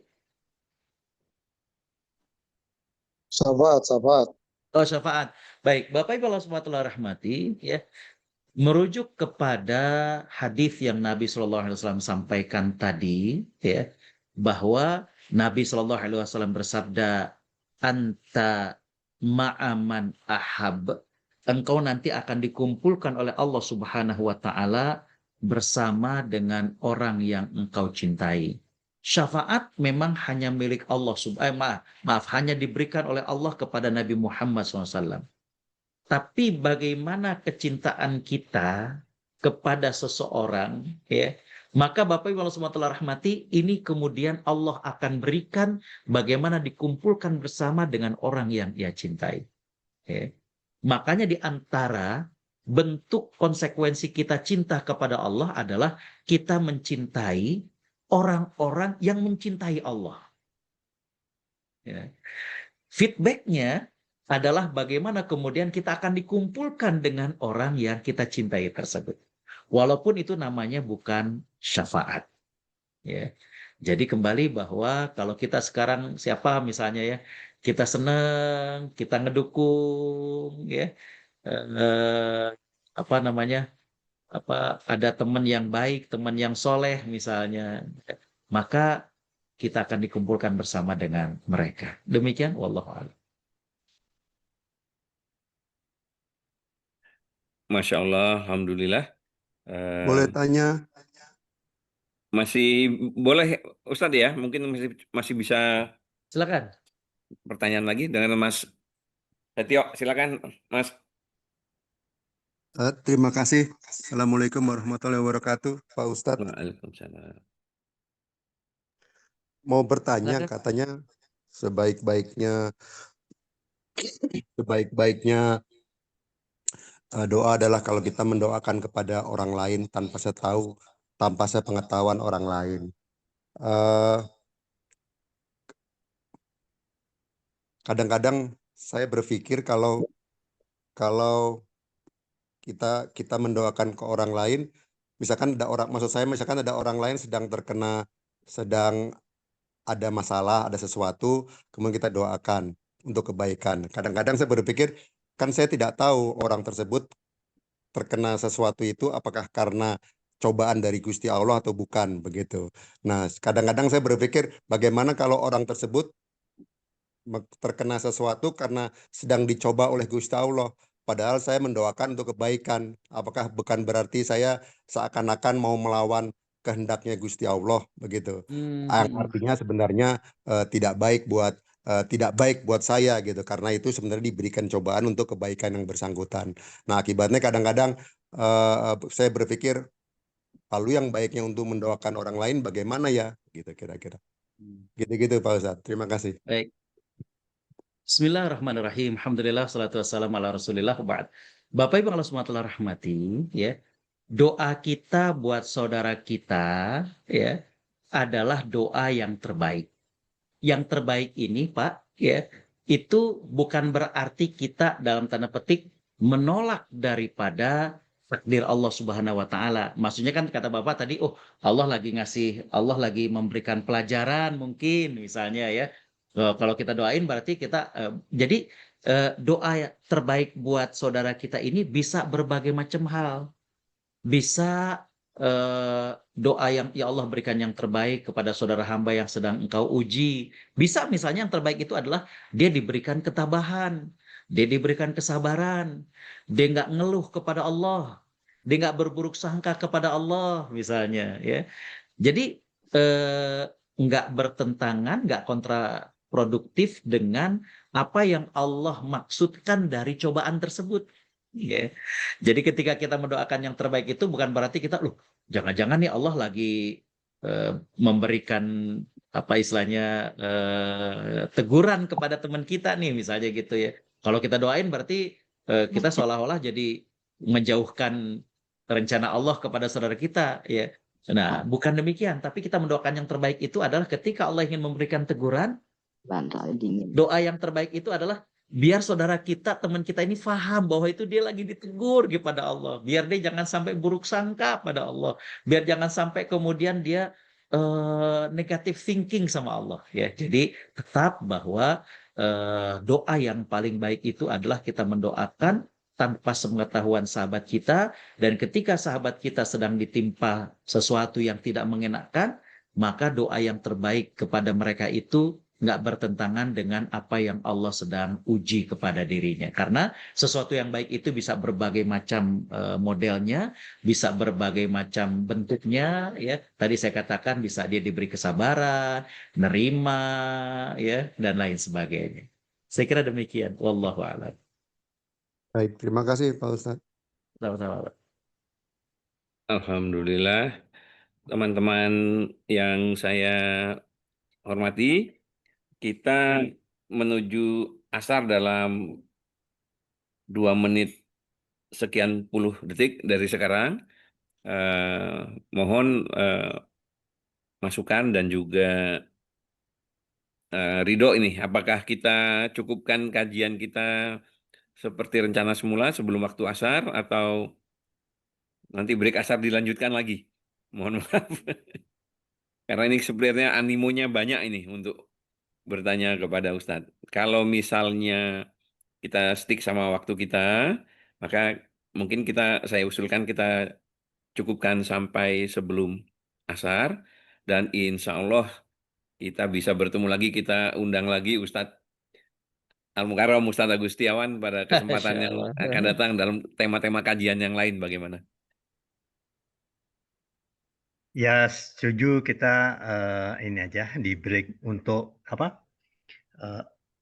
Asar.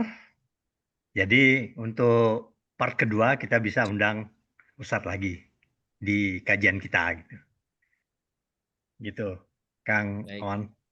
Siap, Gitu. Kang Uji. Ada Dan Kang Haji juga itu. mungkin ada teman-teman yang ini, yang apa? Ada pertanyaan ya boleh lewat chat.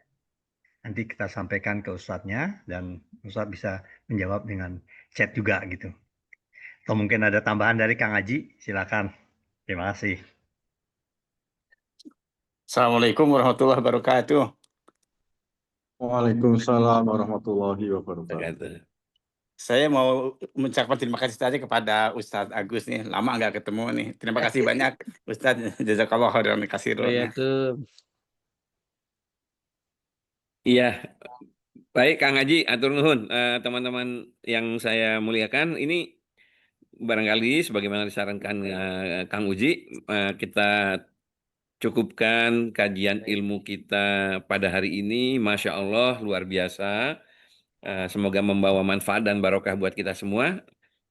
Mohon Ustadz boleh menutup kajian dengan doa untuk kita bersama. Baik, mari kita awali dengan istighfar. Mungkin ada hati yang kurang tulus, ada lisan yang tidak Allah ridhoi. Astaghfirullahalazim, astaghfirullahalazim, astaghfirullahalazim. Kita hadirkan wajah orang-orang yang kita cintai, orang tua kita, istri kita, suami kita, anak kita, dan saudara kita. Allahumma ya Allah. Bismillahirrahmanirrahim. Alhamdulillahirabbil alamin. Hamdan syakirin, hamdan na'imin, hamdan yuwafi ni'amahu wa yukafi'u mazidah. Ya Rabbana lakal hamdu wa lakal syukru kama yanbaghi li jalali wajhika wa azimi sultanik. Allahumma salli ala Sayyidina Muhammad wa ala alihi wa sahbihi ajma'in. Rabbana zalamna anfusana wa illam taghfir lana wa tarhamna lanakunanna minal khasirin. Ya Allah, kami semua yang hadir dalam pengajian Zoom ini seluruhnya bersimpuh di hadapan-Mu dengan mengakui segala nikmat yang pernah Kau beri pada kami. Kau berikan kami kesempatan hidup, Kau sehatkan kami, Kau berikan kami nikmat keluarga, Kau berikan kepada kami nikmat persahabatan. Ya Allah, kami juga mengaku masih banyak dosa dan khilaf kami. Ampuni mata kami yang terkadang masih berat membaca firman-Mu. Ampuni lisan kami yang terkadang lupa menyisipkan doa buat orang tua kami. Allahumma ya Allah, berikanlah kami istiqamah, wafatkan kami kelak dalam keadaan husnul khatimah. Allahumma ya Allah, di kesempatan yang baik ini, izinkan kami memohon ampuni kedua orang tua kami. Maafkan kami yang belum sempat bakti kepada mereka. Maafkan kami yang sempat berkata kasar kepada mereka. Ampuni kami yang pernah bermuka masam di hadapan mereka. Ampuni kami yang pernah membuat mereka menangis kepada ibu dan ayah kami yang sudah meninggal dunia. Ampuni dosa mereka, lapangkan alam kuburnya, pertemukan kami kembali dengan mereka di surgamu. Allahumma ya Allah, sekiranya Engkau memberikan kami pendamping hidup, berikanlah kami pendamping hidup yang kekal hingga ke surgamu. Lahirkan dari rahim istri kami dan para muslimah yang hadir dalam pengajian ini. Lahirkanlah anak-anak yang soleh dan solehah. Jaga akidah dan akhlak anak-anak kami. Jadikan anak-anak kami gemar membaca Al-Quran. Anak-anak yang gemar menghafal Al-Quran. Anak-anak yang taat padamu dan berbakti pada orang tuanya. Allahumma ya Allah, kuatkanlah ukhuwah di antara kami. ITB angkatan 80 ya Allah, cabutlah dari hati kami rasa iri, cabutlah dari hati kami rasa dengki, cabutlah dari hati kami rasa dendam di antara kami. Rukunkan hati-hati kami ya Allah. Sebagaimana kami bersahabat di dunia, kumpulkan kami kembali dengan mereka di surgamu. Rabbana atina fid dunya hasanah wa fil akhirati hasanah wa qina adzabannar wa bifadli subhana rabbika rabbil izzati amma yasifun wa salamun alal mursalin walhamdulillahi rabbil alamin. Amin. Amin ya rabbal alamin. Ya, kita Alhamdulillah. foto sebentar. Kang Rodin, Ya, dibuka baik. 1 menit.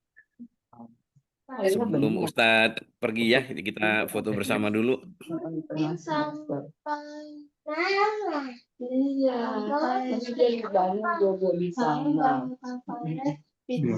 Buka kameranya. 2 layar ya kita foto ya.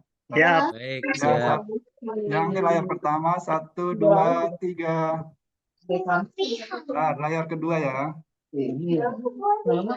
Masih banyak yang belum dibuka, silakan dibuka. Silakan.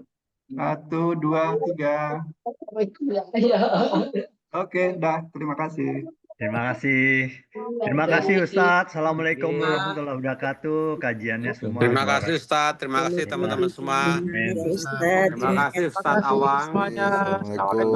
Oke, pamit. Assalamualaikum. Waalaikumsalam warahmatullahi wabarakatuh. Assalamualaikum. Subhanakallahumma wa bihamdika asyhadu alla ilaha illa anta astaghfiruka wa atubu ilaik. Mohon maaf lahir batin kawan-kawan kalau ada yang hal-hal yang kurang pas, kurang berkenan, yang sempurna milik Allah, yang kurang datang dari kami. Mohon maaf lahir dan batin. Amin. Amin. Assalamualaikum warahmatullahi wabarakatuh.